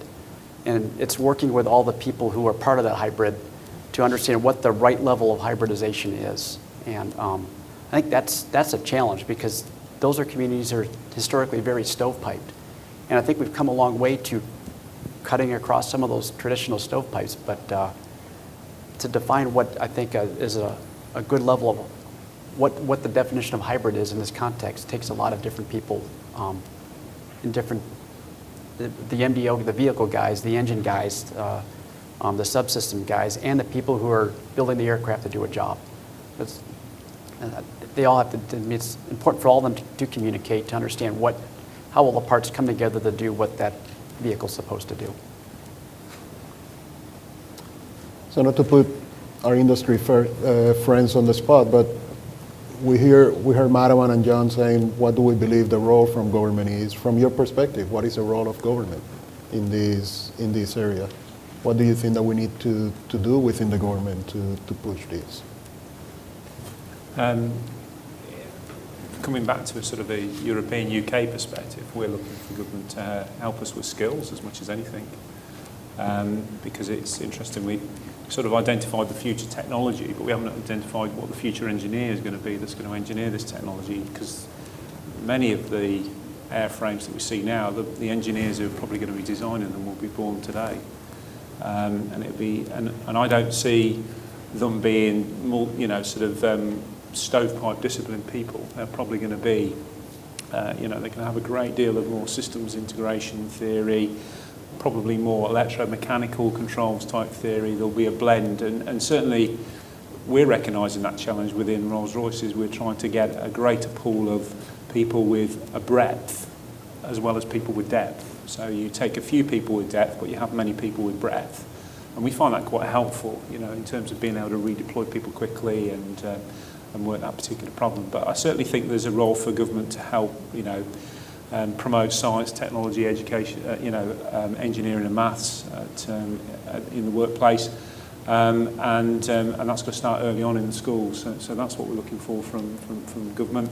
Any funding that they can give us that promotes aerospace over other industries is always quite useful. But there's only going to be so much money and it's going to get less and less. So companies have got to be encouraged to invest more. We certainly, we do invest in the 20-year, 20, 30-year vision, just because aerospace, the maturity of technology takes so long. Material technology can take 20 years to go from a university concept to something you actually put on an engine, and it's absolutely phenomenal. But some of the things that we go through is that, around electrical, electronics, some of the thermal modelling type activities, the cycle is over 18 months and over 2 years, when you get to the next generation. So you've got this interesting dichotomy of traditional aerospace technology that takes decades to mature versus this newer technology, which actually I think is going to mature very, very quickly. And I think that maybe some of this, these concepts might come to fruition a lot quicker than we think they're going to happen. And I think it might be that there'll be new entrants into the market that might actually promote this and do this. Your Elon Musk type people who come along and do that.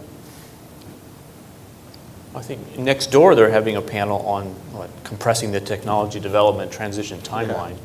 So I think the way I see it is we can, I work in the advanced concepts group, and so I can assume these technologies work, plug them in. And what we need to do is continue to do that, do the system level studies that quantify the payoff, and then start backing it up with, okay, the data is starting to come in that the batteries are looking better and that the superconducting is working as expected and the weights and things are coming in. And then we transition to a phase, I think, when we see the carrot, we have support for that, and then NASA is able to propose things that involve cost contributions from the contractors. And then we all have enough justification that there's a pony to go after that is looking good. And that's that intermediate phase, I think. And then it's key to getting to that point where industry has confidence that these things there's a payoff for it, and that these development activities are starting to make sense to be co-funded in different ways. Neil? Okay, I don't know if we were skipping John He's government, so. Yeah. I mean, certainly NASA and the government, credit to you for having that vision, but that's really it, to have that long-term vision, like you mentioned, DQ, and you're in the position where you can engage and stimulate industry, and whether parts of industry come and go, you can see that whole collective picture and drive towards that long-term vision and have that wherewithal, and then together, government and industry can make it real. And I think that's a combination that's difficult to get, so you're in that position to be able to do that and have that long-term view and vision and route out things are going to come and go, what works, what doesn't work, and finding that out is uniquely positioned where you are. Great. One more time, I would like to hear a little bit from the audience. Any other questions? Dr. Walls. We hear a lot about the advances or breakthroughs we need in technologies that end up on these systems, breakthroughs in batteries, for example. From a modeling and simulation standpoint, what do you see as the gaping holes that we need to fill? Are they at integrated system modeling and simulation, or is there some discipline that has a hole that needs to be filled? I guess interesting, from electrical systems by themselves, they're quite well understood and quite well modeled. But I would say blending those together with the whole multidisciplinary capability and then taking it to the optimization level for what's involved with an aircraft, like Arnie mentioned, is probably a gap that has to happen. Just to be tactical, just marrying up NPSS with MATLAB Simulink and making them work in a seamless, smooth manner, baby steps like that. But in the big picture, that MDAO, and I think especially as you want to exercise and try to optimize different architectures, being able to do that rapidly. But certainly electrical modeling of systems is pretty well understood and done quite well. I think one of the challenges there, though, is also in the integrated fashion, bringing all the parts together. Right. How do you get company A to give some integrator their proprietary, the important stuff that's important to that company, to someone else, to work with someone else's proprietary information? That becomes very challenging, because then you want to make sure you have the best virtual representation of their technology to use in that analysis, and you don't often get that best representation because of the fear of letting out the trade secrets. So that's a significant challenge still. I think that we've made some progress, but there's still a long way to go. Yeah. I want to put a plug in for some of the work we did under the sugar contract. In the corner of the room, Chris Perillo from Georgia Tech is back there. And they had the unfortunate scheduling that 9:30 today when we started, they had a presentation talking about their NPSS hybrid electric modeling that they'd done as part of the sugar contract. So you couldn't be in two places at once. So if you were here listening to us, you didn't get to see that technical presentation. But I think that's something, it's a public domain available NPSS set of models and environment that we're thinking is going to help energize universities as well as other companies. I know that Boeing is, we're interested in using it in some of the studies that we do. The point about proprietary data is a good one too, because as an airframer, when we do the optimization, we need to dig into the engine cycle more so than in the optimization process than we're probably used to. So that is a really an important issue. Continue to work with the engine companies. I think some of the big challenges is because propulsion and the airframe are so intimately connected in some of these sort of concepts, that the challenge is going to be with the airframer to try and bring all this together. Certainly for us, we've been looking at the complexity of distorted inlet flows into fans, and that's quite a complex area. We've been using the University of Cranfield, but there's probably quite a lot of things to go there, and it's going about validating those models. Another area is superconductivity. When you sort of share current between two superconducting cables, where the resistance is zero, your Ohm's law equation sort of breaks down a little bit. And I think there's quite a bit of science still to be done in that area to then look at how you then model them and get them together. So that's another area that we've been looking at. So I think it's a really good question. We've got to get that capability of modeling and processes and people coming up the same scale as the technology. We almost need like a people maturation index almost, to get models and people and skills up to that level, because it is a new paradigm really. Yeah, I think I have to agree with the comments in terms of overall modeling and simulation. We have capabilities, they need to be upgraded, improved, they need to be expanded to address some of these newer concepts that we're dealing with.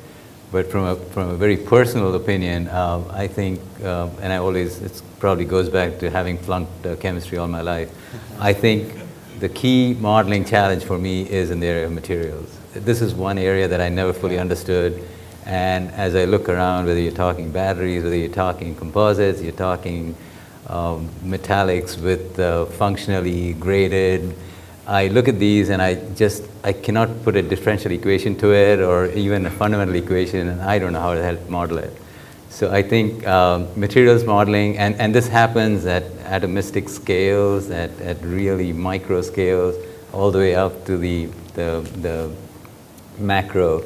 And this materials modelers to me are like gods. If you can do it, I think that's amazing, especially when we're dealing with so many new materials, whether it's a turbine blade, whether it's barrier coatings, whether it's fuselages, whether it's batteries, and you name it. So I think that's my personal opinion.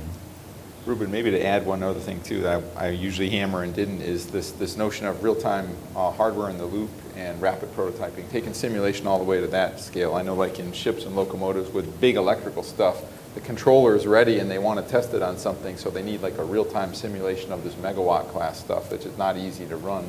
So that is an area that would need to be leveraged and a lot more done. And then the ability to rapidly prototype things in a cost-effective manner, definitely big.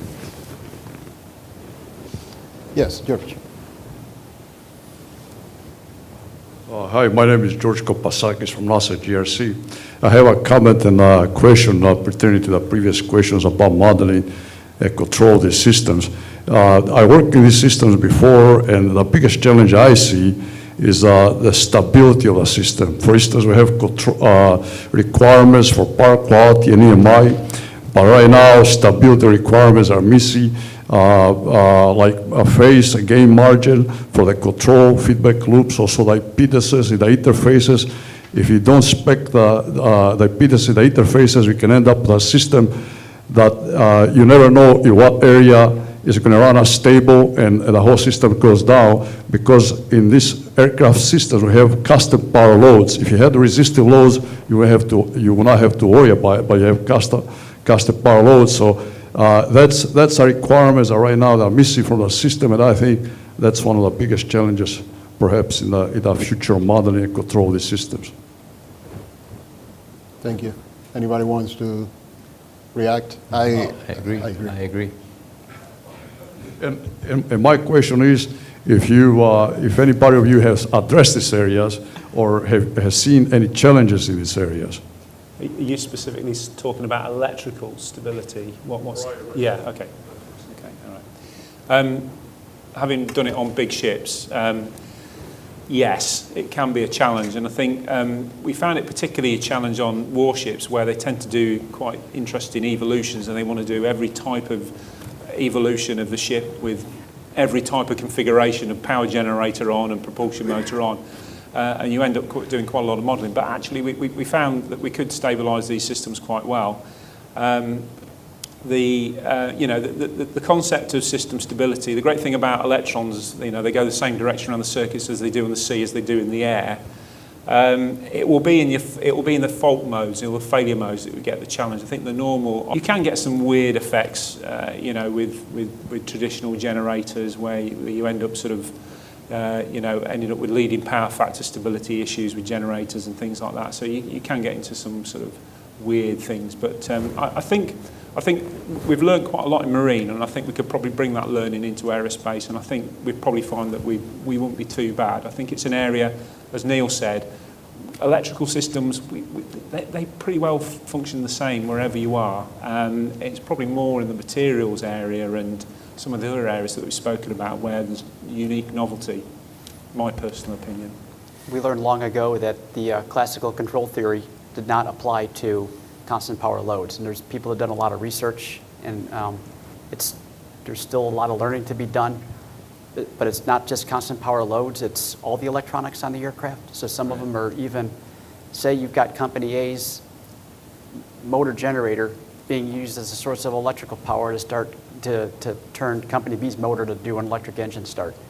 Just getting those two controllers to understand what the other's doing gets back to having, it gets back to my last statement, the importance of having good representations of the proprietary information to better understand how all the parts work together as a system. And it's beyond constant power. It's with all the parts of the electrical power system. Yeah, I wholeheartedly agree that that's a challenging area. We understand electrical systems, but on that simple dual spool extraction, the fact that you have two things in parallel, which one's in charge, you have to keep power stable, power quality, EMI, all those things, and things happen fast now too. Failures are really quick, so I think it is a challenging area. The grid, the utility grid we live in is, we want to say it's extremely stable. It really is. It's very stable, has this enormous inertia. The little mobile grid on an aircraft is not a stiff grid. It's got wide dynamic loads and failures and things. And then as you add multiple power sources, the potential for some scenario you didn't understand is more likely. So that was back to that reason for needing to take in modeling and simulation beyond to go do real-time sim in the lab so I can go exercise all these things and have representative models of that system to keep trying to exercise failure modes, fault scenarios, stability margins, negative impedance loads, all these types of things is definitely important. Any other question from the audience? Okay, so to continue the theme, we're getting here we probably have another 5 minutes, but to continue the theme of miracle making, I think that I will call it challenging advances that are needed. Okay, I think that our industry can be labeled as a miracle maker industry when we look at our past, but let's call it challenging advances.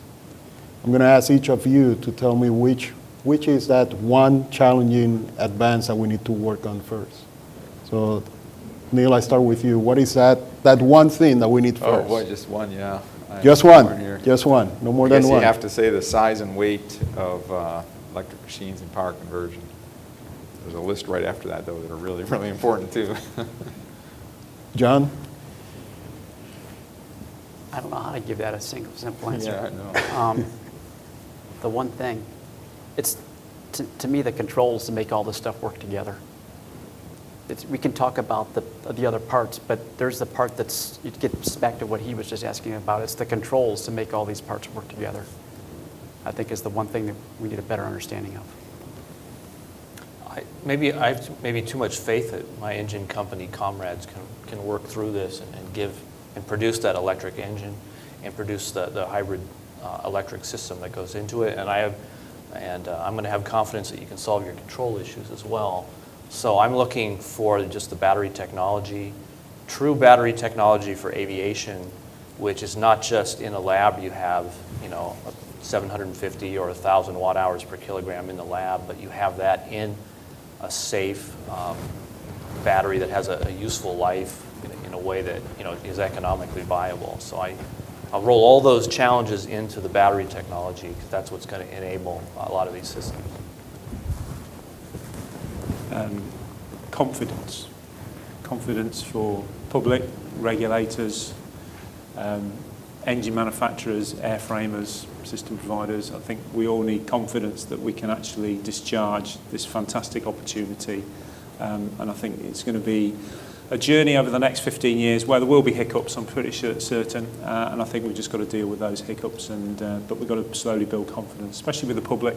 Do they really want to get into an aircraft which is predominantly electrically propelled? Do they trust it? I would have to go with, it's a tough choice, but I would have to go with the high power density motors, whether cryo or non-cryo. I think you need megawatt class machines, but you've got to make them light enough that they'll fly. We've got to get away from today's 4 horsepower a pound, and, triple that, or maybe quadruple. We need to get to much, much higher densities. So that would be my number one. Mine is simple. I am an American, I want it all. So, so let's see if with that, any other last minute question from the audience.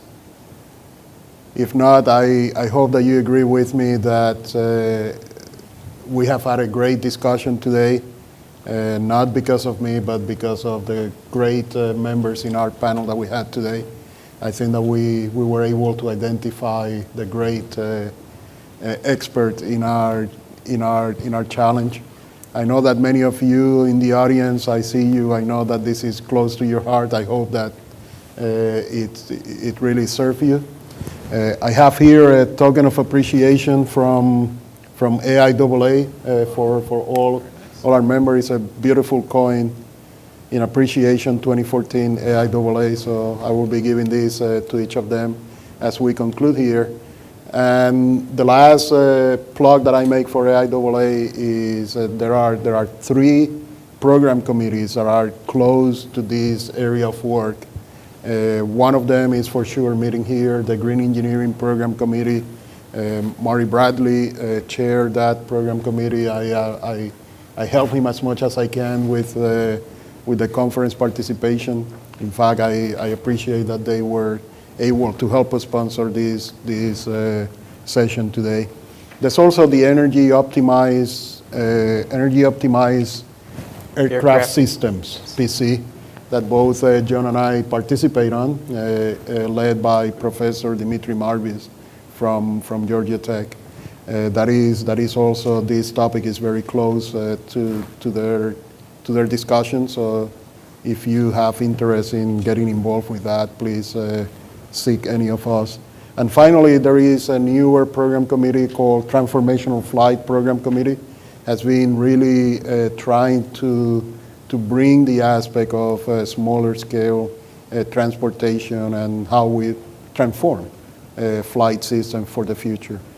All 3 of them very, very interested in this topic. So if you really like this topic, try to get engaged. So with that, thank you very much for staying with us, and have a great conference, and welcome to beautiful Cleveland. That's it.